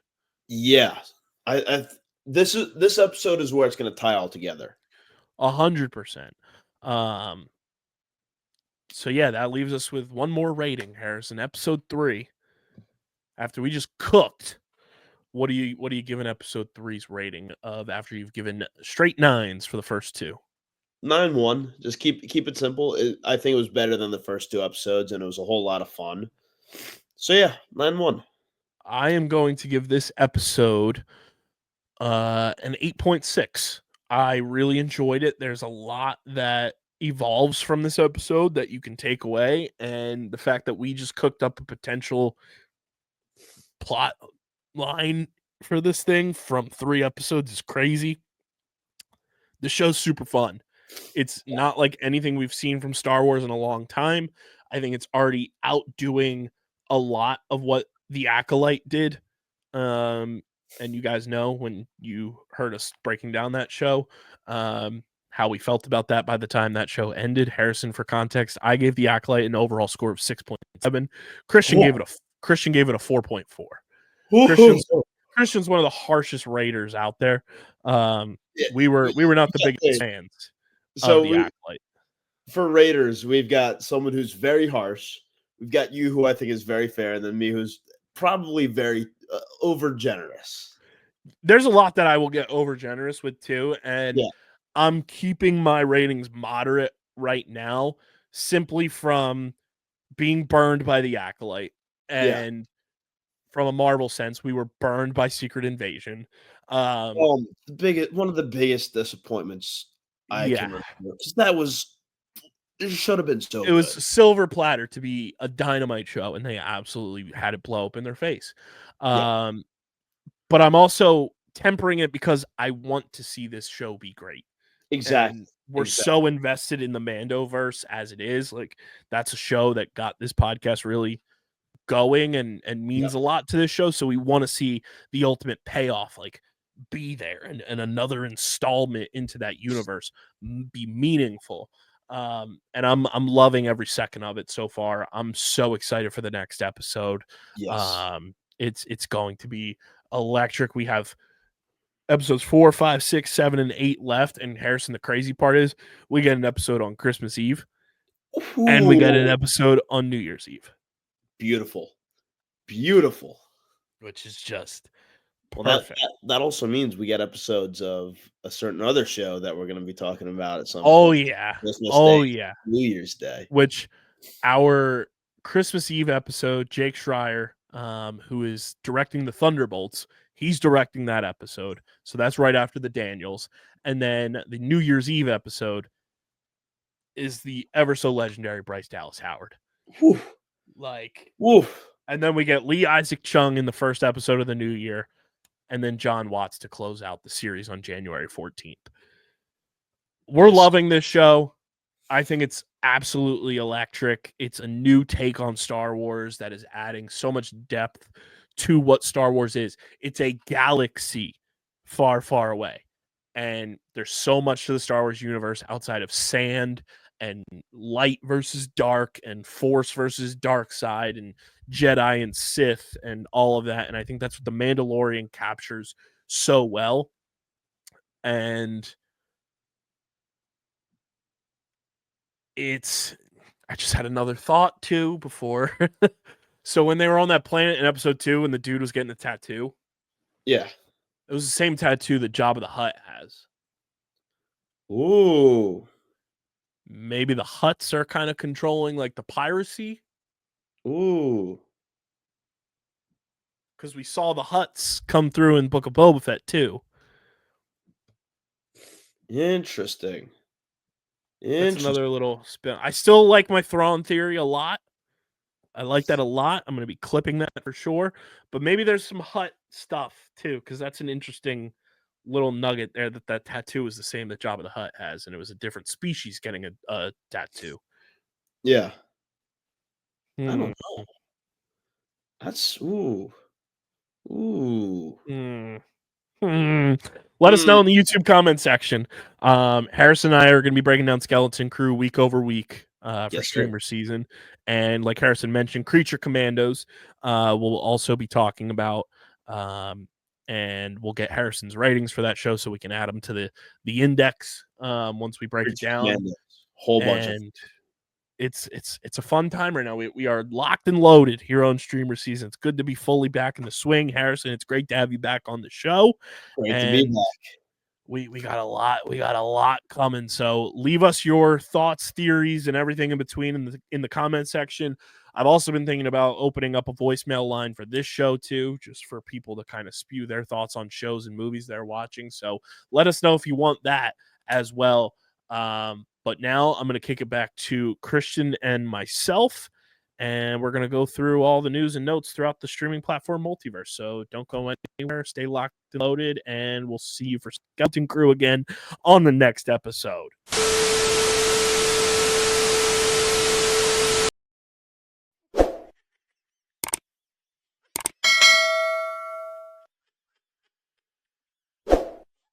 It's good to have Harrison back in the fold with us.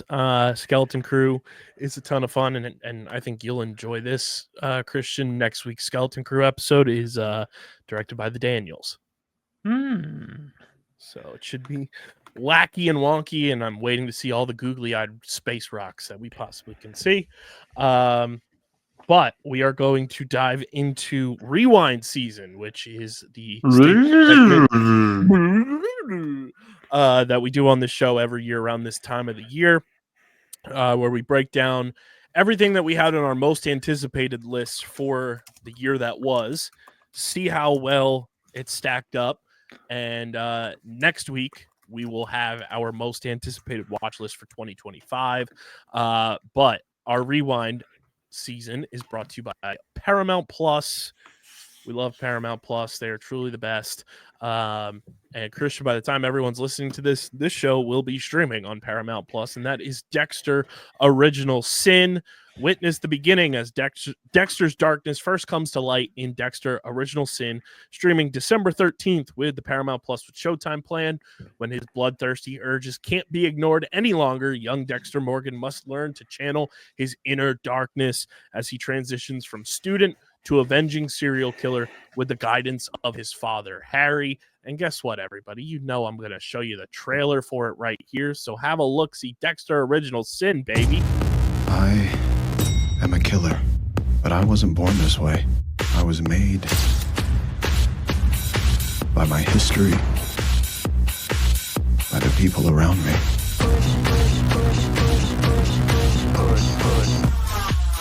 They say it takes a village to raise a killer. I can get my satisfaction.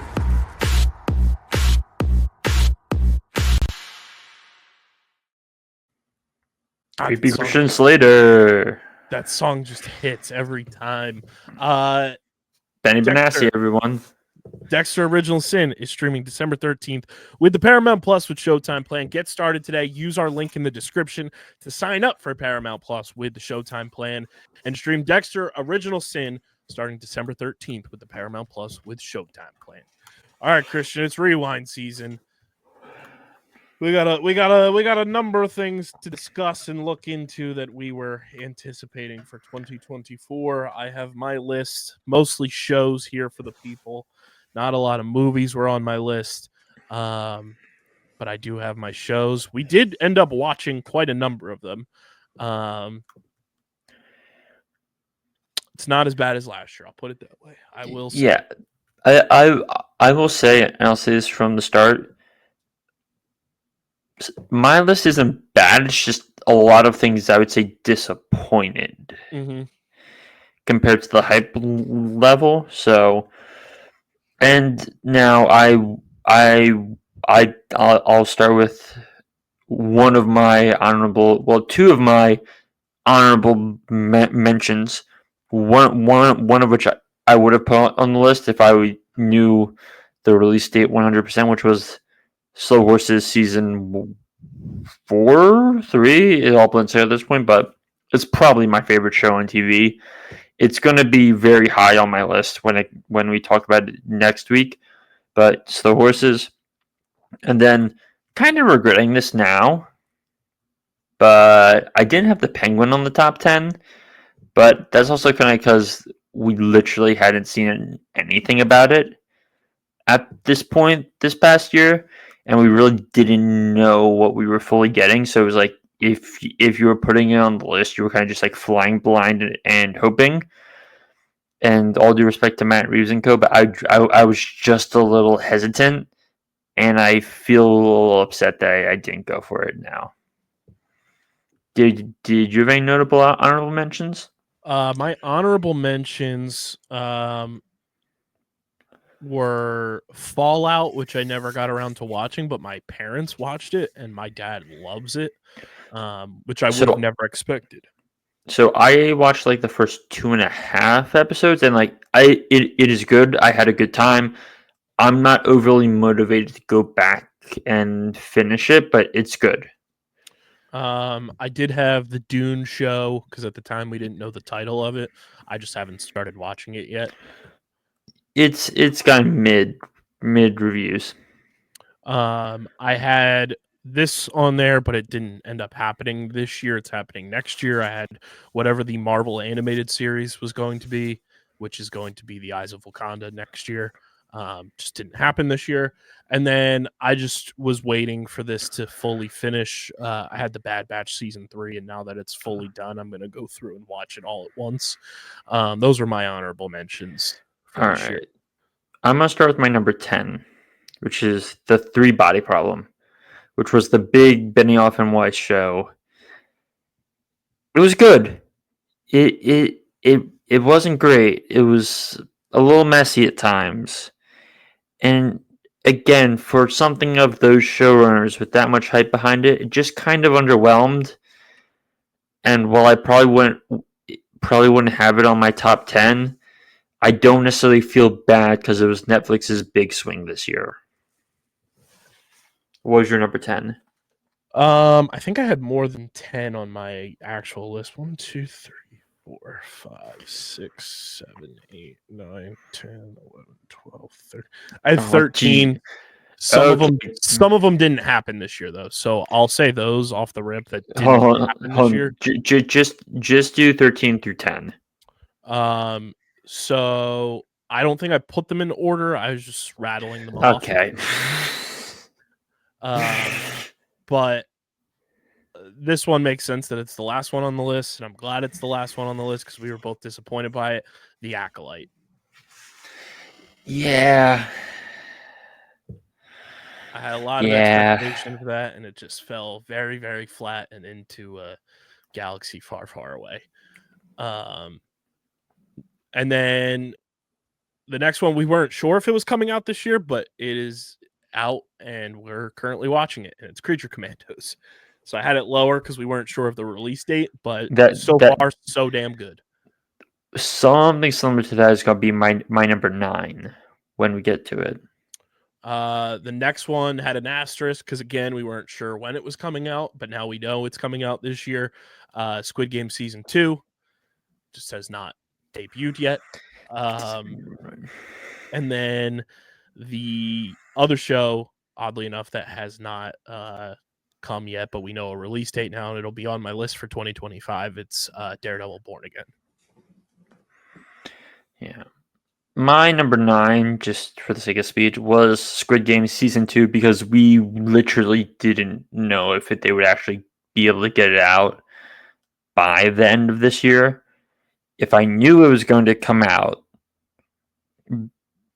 on literally the day after Christmas, it probably would have been number 1 or number 2 on this list. But evidently, I was hedging my bets a little by putting it at number 9, solely because I was like, we know this filmed, but we literally have nothing else about it.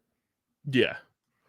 My next one was Masters of the Air. We started it, and I finished it. I kind of fell off with it. It didn't really retain my interest. It was solid, but it was very, like, I don't know how to describe it. For the lack of a better phrase, it just kind of went on and on and on and on. Where it's like, I enjoyed being in that world, but it didn't fully engage me in that world the entire way through. And by the end, people were literally making the jokes that they were just doing The Great Escape, kind of. Mm. So, it's a good show. Is it top 10 of the year? No. Next on my list, I never got to it, but now I really want to, especially after seeing how it kind of has rated with everyone. Was that show on Peacock, The Tattooist of Auschwitz? Mm-hmm. Kyle's Kyle's World War II related his history, Tattooist of Auschwitz, Hunters. What can I say? I love World War II history. It got an 8 out of 10 on IMDb. 93% of Google users like the show and has a 76% on Rotten Tomatoes. So that might be something I circle back to and kind of add to 2025 as a watch show. But seems like it did pretty well in terms of just overall reviews. But that was also on my list, and that's on Peacock. My number 8 show is my first Max show of the list. And this show was probably the best, how do I put this? In terms of broad scale episodic storytelling, this one was probably best. It was season 3 of Industry. Industry, for those people who don't know it, is a show following young professionals who basically are involved in investment banking, and it's cutthroat, and they're all pieces of shit, and they all have their own issues, including a guy who has, just to spoil spoil some stuff, this guy who kind of hates himself and has mommy issues and is with like a late 50s client, and in the first episode he stays over at her house and they fall asleep by the pool, and he wakes up in the morning and she's dead in the chair. So yeah, it is, and this is set in London.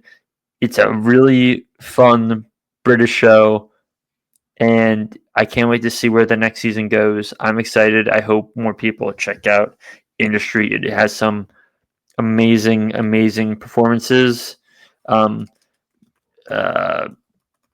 Marissa Bell is great in it. People who watched the disaster that was Joker Folie Do would know Harry Lottie, David Johnson, who was in Alien Romulus. I always hate trying to say her name. Mahala Harold is kind of the center of the show, but really, I have to shout out the one, the only, Ken Long. The great Ken Long, who is a force of nature on the show across all 3 seasons, and I can't wait to see where he ends up next. Some of you may know him as Quill in X-Men Last Stand, showing up for like 15 seconds, but Eric Long, just great character actor who was on 45 episodes of Lost, was in Person of Interest, and Kyle, he was in 5 episodes of Velma as Darren. Rockstar. But yeah, in Industry season 3, I had as my number 8, would be higher on a year-end list. The next show, I also want to point out, this one is coming out in 2025. I had Marvel Zombies on my list, but didn't get released this year. But I also had a show that we did watch next up, and that is The Sympathizer. This was my number 2 heading into the year, and I'm kind of sad. Yeah, it didn't hold up to the expectations we had as we were watching that show. As we've been saying about a lot of things, it just got messy. Yeah. It just got messy. You know. Speaking of messy, something I literally watched one episode of and went, I'm good. Time Bandits was my number 7. I don't know what happened here. I know they were adapting a very chaotic movie to begin with, but it just didn't really do anything for me. And it was the same issue with my number 6, whereas the new season of Doctor Who, which it's like, it's good. It's just not doing much for me. So that's the bottom half of my top 10. Next up on my list was another show we watched. It was the first show we watched of the year, and that was Echo. I mean, Vincent D'Onofrio was good in it.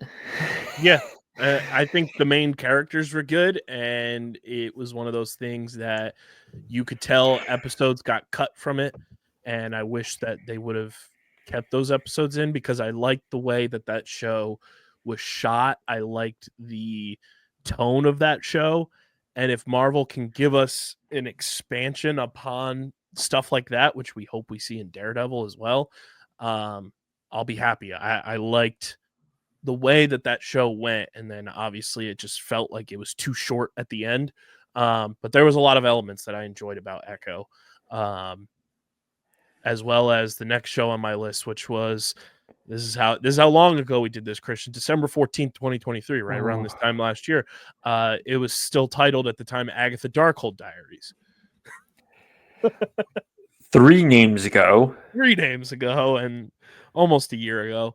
I enjoyed Agatha. It was very fun. It had its moments. I thought Joe Locke was fantastic. Catherine Hahn is phenomenal in anything you throw her in. And I thought it served a purpose. It was a lot better than a lot of the shows we've gotten on Disney Plus with Marvel. Like I said, when we rated it last episode, I gave it a 7.8 out of 10 for the season. So could have been worse, could have been better, but overall, very fun show that I enjoyed. Number 5 for me was Arcane Season 2. As someone who plays League of Legends, I was excited for this. As someone who really enjoyed the first season of Arcane, I was excited for this. It started with a bang, and then it has good arcs. It just was ultimately kind of got in its own way. And while it still finished with like a high 7 for me, it just didn't move the needle like the first season did. Next on my list, where is this? Let me see. While you're doing that, I'll quickly say my number 4 was Masters of the Air. So we're now into my top 3. My next one, I'd never got around to watching it, but it was the live action Netflix Avatar: The Last Airbender show. Never got around to it either. At least there was no casting controversy this time. Smile. Very true. It got a 7.2 out of 10 on IMDb, 60% on Rotten Tomatoes, 83% from Google users. So you've definitely seen worse from Netflix. Oh yeah. Especially about a show that so many people have love and admiration for from the animated show. The lone movie on my list was number 3, which this one it's quite a notable disappointment. It recently started streaming on Apple TV. Blitz, directed by Oscar-winning filmmaker Steve McQueen, a World War II film set during the Blitz of London. It's technically well made. It just falls flat on the story, and that kind of sinks the movie and sunk any of its award chances. Like this movie was hyped out to high heaven. It was going to be Apple's big Oscar contender, and it's just fallen flat as a pancake. which is sad to see for a filmmaker of Steve McQueen's quality. And as I already said, my number 2 is The Sympathizer, so all I have left is my number 1. My number 2 was The Penguin. Congrats, Kyle. You did it. I did it, Joe. The Penguin was fucking awesome. What you guys know, we gave it the rating last week. Easily one of my favorite shows of the year. One of my favorite shows in the past couple of years. Just a well done show across the board. We love The Penguin. Which leaves our number ones, and I'm very happy with my number 1. I'm not. My number 1 was House of the Dragon season 2, and I fucking love that season of House of the Dragon. I know a lot of people had qualms about some of the episodes towards the end. Get your heads out of your asses. It's a 4-season show, and they're not going to blow their load halfway through the show. I absolutely loved it. I was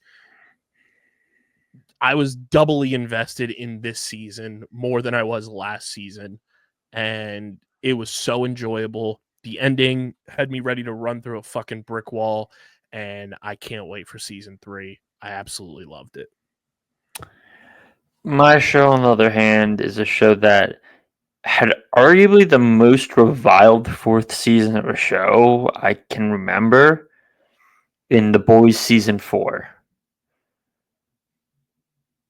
Where it was doing all the same boys stuff, but it's a show that's kind of stuck in a cycle of Homelander's the antagonist and we're fighting Homelander, but we're not winning, and it's just a mess. And like, I love Carl Urban and Jack Quaid. Erin Moriarty's good. Anthony Starr's great in it. It's just,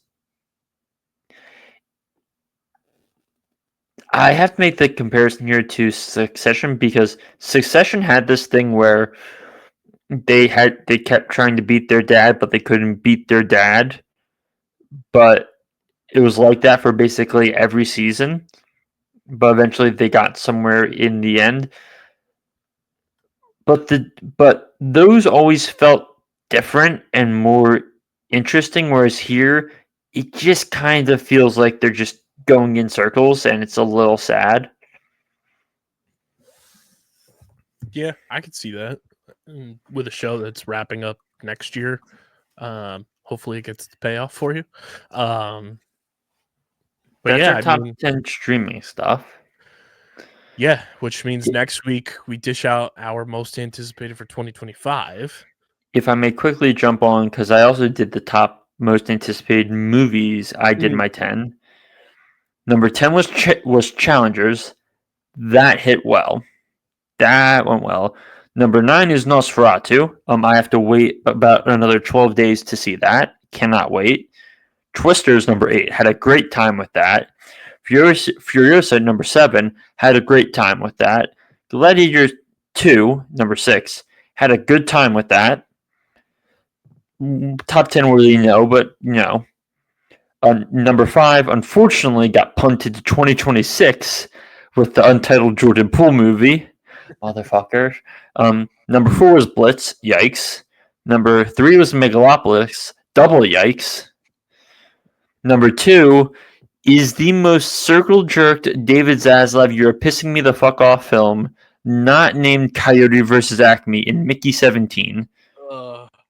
Which they dropped the trailer for. They dropped the first teaser for a year ahead of time. And then they punted it to January. And then they punted it to April. Like a month after dropping the trailer. So now I have to wait till April to see my beloved Mickey 17 by Best Picture winning director Bong Joon-ho, starring Robert Pattinson as a guy who's basically an idiot who is signed up to have himself cloned repeatedly as a expendable, and then when he accidentally survives one time, there's 2 of them. So there's 2 Robert Pattinsons on screen doing the Spider-Man meme shit. But my number 1, I've talked about my number 1 for years. It's Dune Part 2, and oh baby, did we hit? Did we hit, baby? I am alive. Denis gonna get snubbed at the Oscars again, and I'm gonna be fucking furious. But we will ride for my French Canadian father. I So- believe. Your French Canadian father, Aubrey Plaza's mommy. You've got quite the Hollywood family there. Hey, easy, buddy. Easy, pal. Easy. Woof, woof, bark, bark, bonkero. Don't make me dig up some stuff for you, buddy. Okay. I got plenty of time. I got plenty of time on my hands at times. It's the reimagination of Family Matters coming to streamers in Fuck's sake. 2025. And no. And Dylan is the stepfather who left for a carton of milk and never came back. And then we got a new dad, and Harrison's back. They recast Dylan. No. Harrison's that fun uncle who just kind of pops in and out, and you don't quite know what's going on.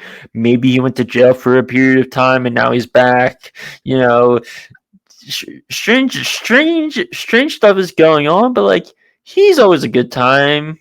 You know, that's hilarious. That's hilarious. Let us know what was in your 2024 most watched in the YouTube comment section. Give us your 2025 most anticipated. Christian and I'll be going through those. Do we want to do both of us have separate lists for TV and movies for 2025? I mean, I'm gonna make a list for movies because I'm the movie guy. I'm totally fine if you make one too. If you only make TV, totally fine with that too. Cool. So yeah, we'll have that for next week's episode. And before we get to news, I do have, because we did promise this last week, I do have our Spotify Wrapped. And we did grow in 2024 on Spotify. We increased 15% in followers this year, which shout out to all of you who followed us on Spotify. We only have 2 age demos that listen to this podcast, Christian. And 67% is the age demo of 25 to 29, and 33% is 30 to 34. Which grew, 25 to 29 grew the most by 100% this year. Impressive. We were streamed in 2 countries, being the United States, and it doesn't tell us who the other one was. Well, didn't we chart in like Chile or something? Somewhere, yeah. We were on the charts for a while. These are the other shows that our listeners listen to, which is the most absurd grouping of podcasts because it's all female-hosted podcasts. So number 1 is It's Me Tinks. Number 2 is Call Her Daddy. Number 3 is The Giggly Squad with Hannah Berner. Number 4 is Hot Mess with Alex Earl. And number 5 is Chicks in the Office from Barstool. I haven't heard of 3 of those. And I'm just happy. I didn't have to hear the name of the great crypto scammer who made. Yeah. The music taste of our listeners. Number one genre, reggaeton. What the fuck?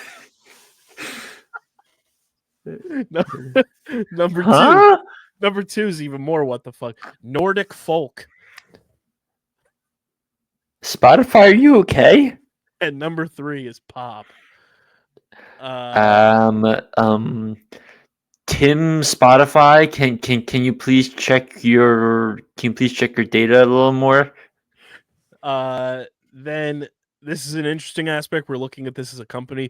100% of our audience watched video on Spotify this year, so we're looking into uploading video to Spotify as well in 2025. See how it works out. See what we can upload. And the type of creator we are, which it doesn't give you a description for it whatsoever. but the type of creator we are the conversationalist, which is a nice little green gem. 7 years ago, our founding fathers. We also finished with 5-star rating on Spotify. So Yeah, yes. boom. Shout out to everybody that listened on Spotify this year. We appreciate you. And without any further ado, let us get to everybody's favorite segment.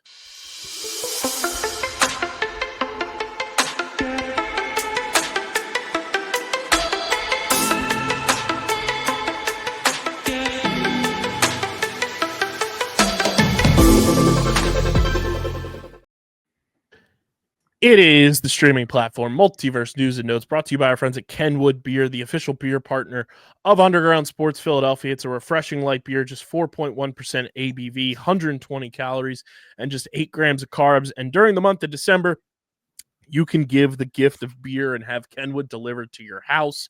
For December only, Kenwood Beer is offering home delivery to Pennsylvania, New Jersey, and Delaware residents.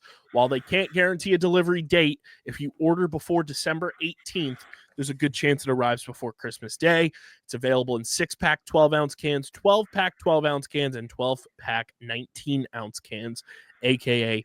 Big Kenny's. Go to kenwoodbeer.com in their storefront to get beer delivered to your home this holiday season. Like I said, if you order before the 18th of December, there's a good chance it arrives before Christmas Day. And you can also use the Kenny Finder at kenwoodbeer.com to see who's got Kenwood Beer on tap in the New Jersey, Maryland, Delaware, Philadelphia, and Pittsburgh areas. Must be 21 or older to do so. And of course, guys, please drink responsibly.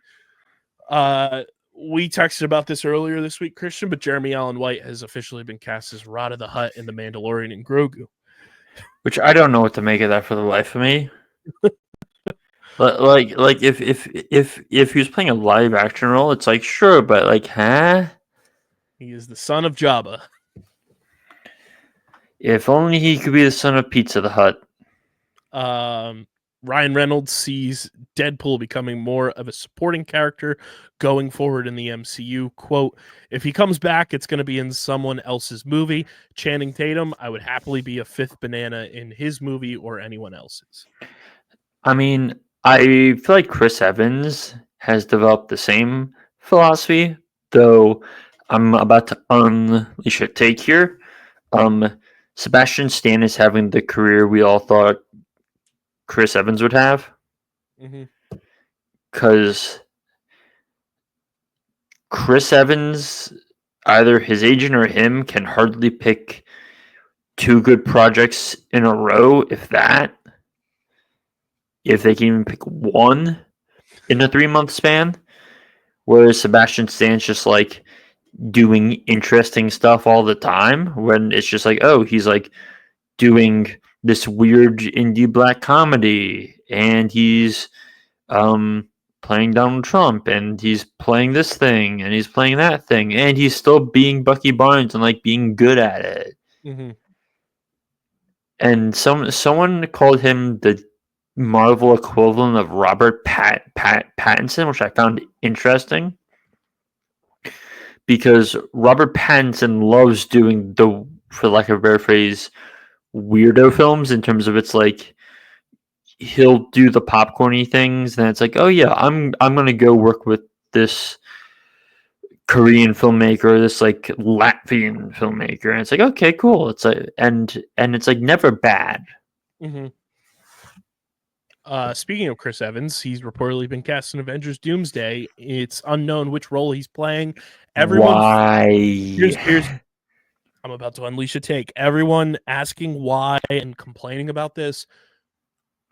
You're kidding yourselves if you didn't think he was returning for this ending blow up of the entire universe.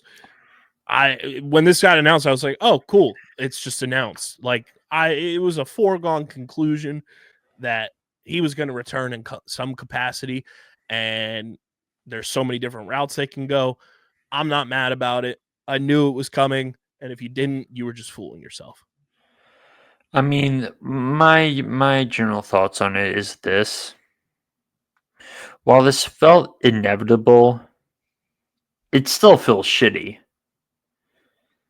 And the ultimate problem is Marvel saying this, and Anthony Mackie's just about to be thrown under the bus and buried under the Meadowlands after this Captain America movie comes out, and it's gonna be a fucking disaster, judging by the test screenings and just the general thought around it.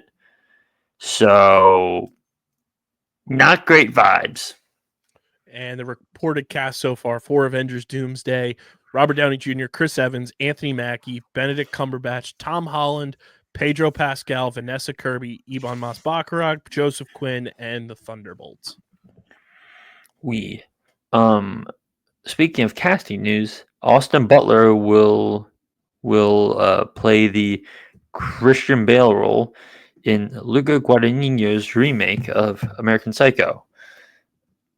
This one doesn't need to be remade, Right. but I'll take Austin Butler as a strange, quirky dude who's like good looking, but I'm like, I don't trust you, and you're like maybe you're maybe batshit crazy.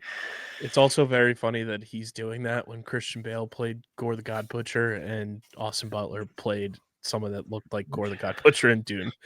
Fair. Here's something that I don't know why it's getting a remake. But we got a quote from Greta Gerwig on her Chronicles of Narnia film, which officially starts filming in July of 2025. Quote, "It's a very new take. It's all about rock and roll."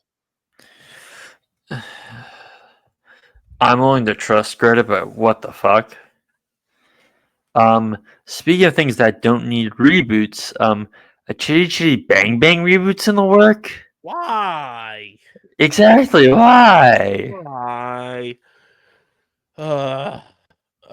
Christian, this is gonna make you feel old because it doesn't feel like this was released that long ago. 8 years ago this week, La La Land. Well then. It definitely doesn't feel that long ago. No. Russian Timothy Chalamet, aka Mark Edelstein, will be playing Mr. Smith in Mr. and Mrs. Smith season 2. There was a season 1? Season 1 starring Maya Erskine and Donald Glover on Prime Video. Oh, I do remember that now. Okay. But yes, so for those of you who don't understand the Russian Timothy Chalamet joke, just please go see Nora. Highly recommend. Speaking of Timothy Chalamet, unbelievable college football ball knower Timothy Chalamet. Lisan Al-Gaib. Which in football terms translates to the field goal is good. Idris Elba and Keanu Reeves want to make a Knuckles and Shadow spin-off show.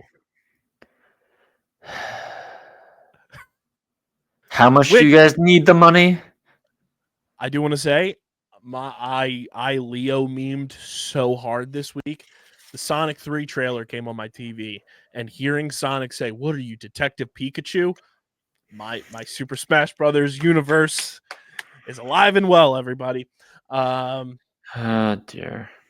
The Warhammer 40K live action series is moving forward at Prime Video. Henry Cavill, yeah. star and executive produce. Yeah, that's been in the works for like 3 years at this point. Like it's basically the reason he left The Witcher. Mm-hmm. So, in terms of other famous British and Irish people, Sam Mendes' Beatles films are getting their cast. Barry Keoghan is playing Ringo Starr. Paul Mescal is playing Paul McCartney. We still don't know who's playing George, and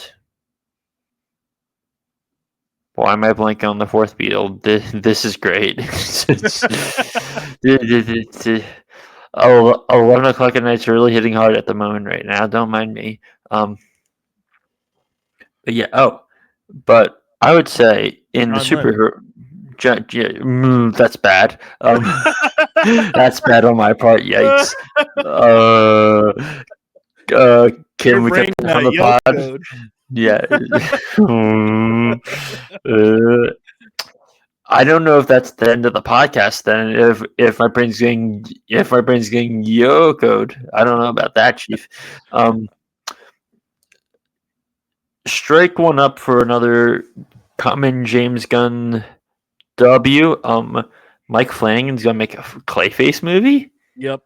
Giddy up, motherfuckers! Like, Yup. I don't think people understand just like how good James Gunn is potentially going to be able to do with this, because Marvel has been all about you're doing what we're asking of you, and you're fitting your square peg into this round hole.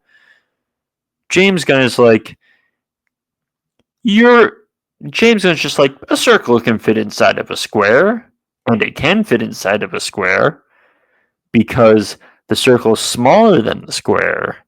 Mm-hmm. And so it's like we have James Gunn doing his movie. We have a James Mangold Swamp Thing. We reportedly have Luca Guadagnino Sergeant Rock. We have a Mike Flanagan Clayface movie. Andy Muschietti is doing Brave and the Bold. It's like we're giving artists the power to kind of do what they want for the most part. It's like I'm kind of optimistic about this, guys. I'm kind of optimistic. I don't know about you. Speaking of giving artists the power to do what they want, Adam Sandler confirms that Eminem has been cast in Happy Gilmore 2. I'm gonna turn that on. I'm gonna look for the Eminem cameo, watch it, and then shut it off. This is a very funny quote. Jeremy Renner says the first Avengers movie is the only one he's ever finished watching. He's never seen Age of Ultron or Infinity War and watched only half of Endgame. Good for him. So Sony Pictures is not currently working on any more Spider-Man spin-offs. Good. Only focused on Spider-Man 4, Beyond the Spider-Verse, and Spider-Noir. Good. Burn that shit. What's the other thing? We got the Golden Globe nominations. That show's on like January 9th, so it's in like a month or something like that. So, guys, please go watch movies at the theater, and then watch the award show, which now is, I believe, streaming on Hulu as well.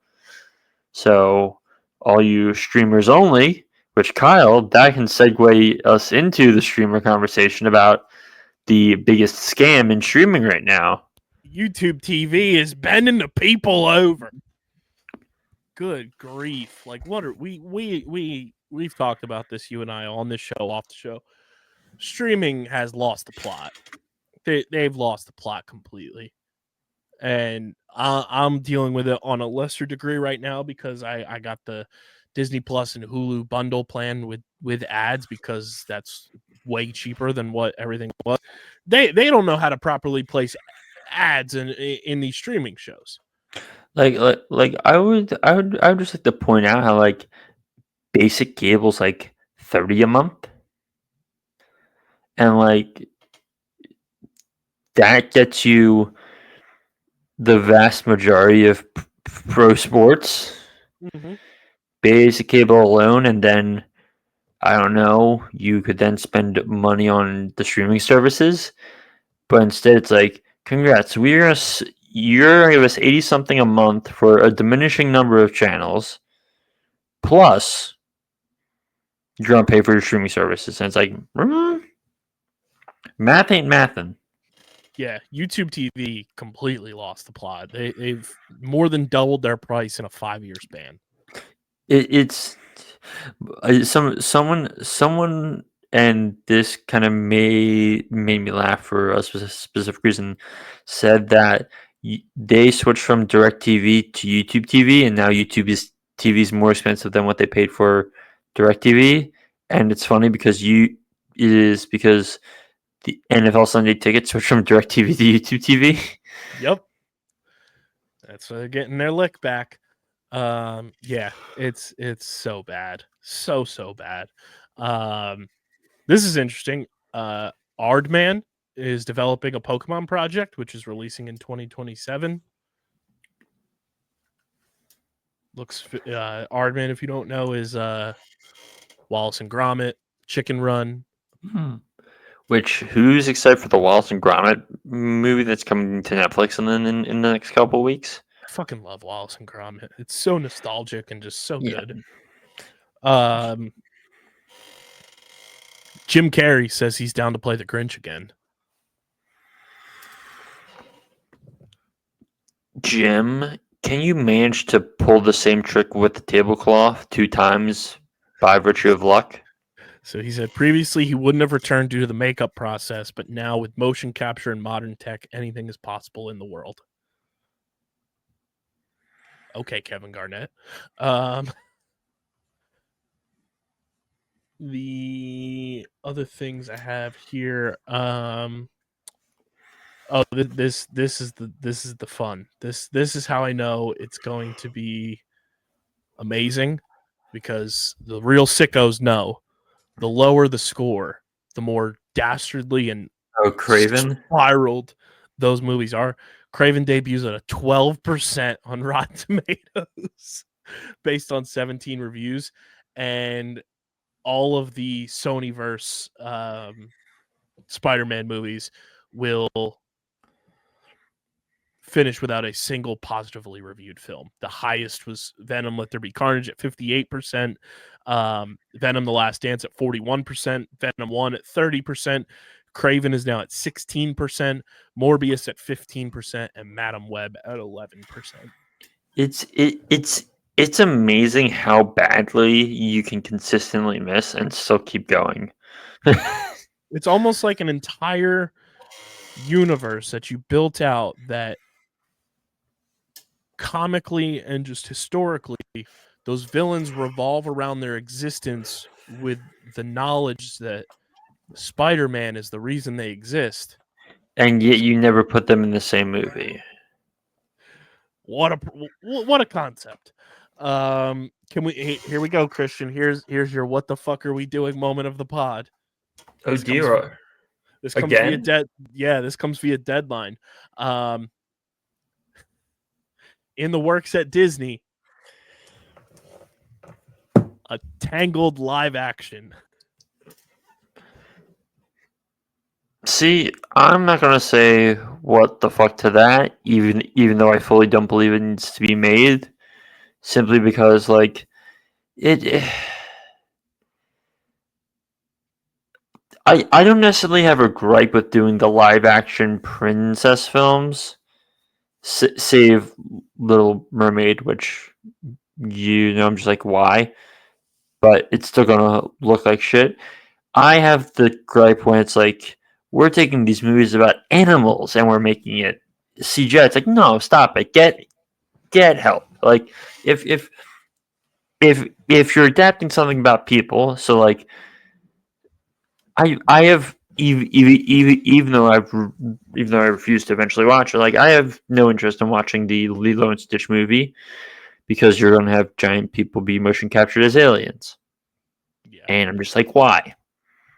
Like can we just let this all-time classic sit? But no, Disney has to milk the money because shareholders and stock, etc. I'm like, I don't give a fuck about you guys. This has me excited. I don't know if this predates you too much, but Andre 3000 says he's looking at reviving Class of 3000. Isn't that the Cartoon Network show? Yeah.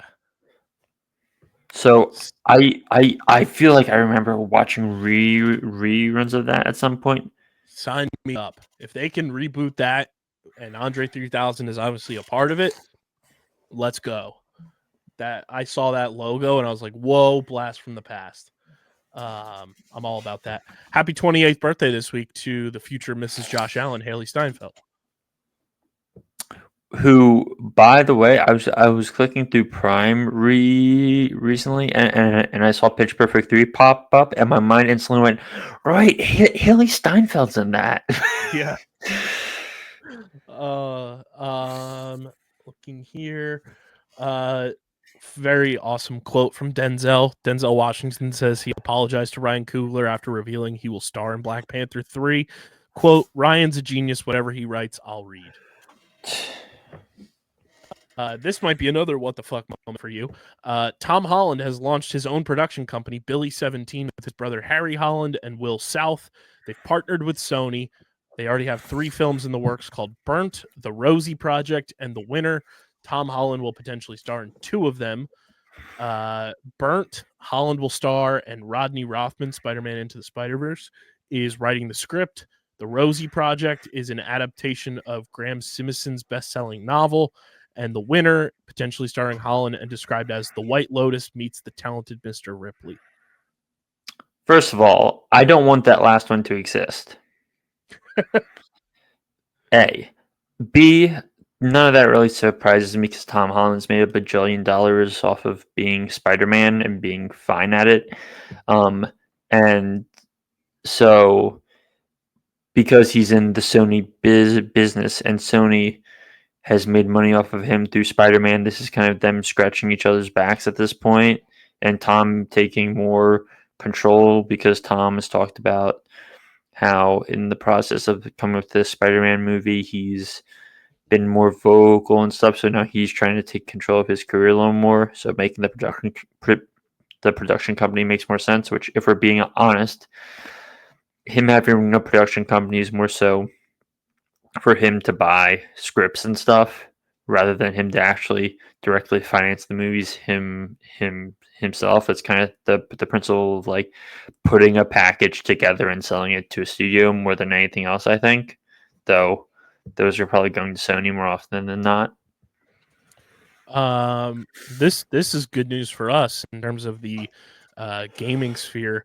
Pokemon Go has turned every McDonald's in the United States into a gym or Pokestop, Christian. We know how to get our items in Pokemon Go now. That's not depressing at all. A game that incentivizes you to walk around is encouraging you to go to a fast food place after it was already encouraging you to go to Starbucks. Ba-da-ba-ba-ba. You love us fat.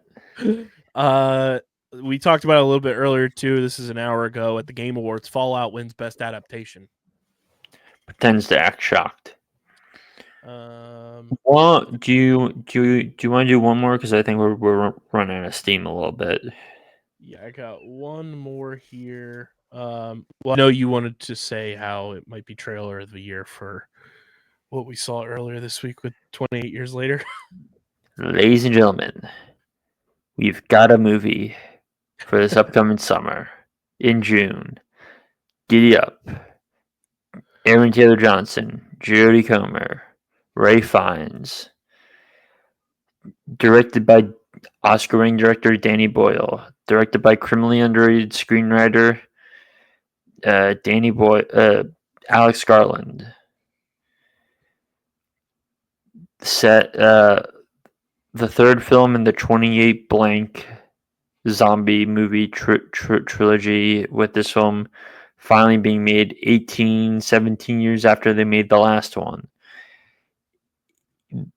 In the trailer specifically, they use a 1915 recording of a Rudyard Kipling poem he wrote about the Boer War. Which, Kyle, did you see the interesting notes about that recording? I did not. So it's used in U.S. military training to help people mentally withstand torture. Okay. Which makes it even more ominous in that trailer, because it's so creepy in that trailer. It's so creepy. And we'll end with this one since you just brought him up. Aaron Taylor Johnson speaks on Elizabeth Olsen. This comes from IMDb. Quote, Phenomenal actor, absolute star, and a wonderful person. We play husband and wife in Godzilla, and we play brother and sister in Avengers. I don't know why she didn't resurrect me, though. Shots fired. That's all we got for you guys on this one. It was good to have Harrison back in the streaming platform Multiverse with us. He'll be joining us for Skeleton Crew, and we'll be getting him in the mix with a lot more stuff moving forward as well. Be sure to follow us on the socials at StreamerSZN and StreamerSZN Pod on TikTok. Follow Christian at the Wiz_PHI. Follow me at KBIZZL311. Subscribe to the podcast feed on Apple, Spotify, or wherever you get your podcasts in audio form. Leave a 5-star review. It goes a long way for helping us continue to grow this show. And subscribe to the Underground Sports Philadelphia YouTube channel, youtube.com/@Underground Sports Philadelphia. It's where you get full video episodes of this show every single week and full video episodes of every show on our network. Leave a like on the video, drop a comment in the comment section, and click that bell icon so you know whenever new videos go live. And this has been another edition of Streamer Season, the exclusive streaming platform TV and movie podcast on the Underground Sports Philadelphia Podcast Network. We're going to go assemble a creature commando skeleton crew while we go rewind through the year. But until then, we'll have our most anticipated list next week, plus more creature commandos and skeleton crew. But until then, we're getting out of here. Later. Peace.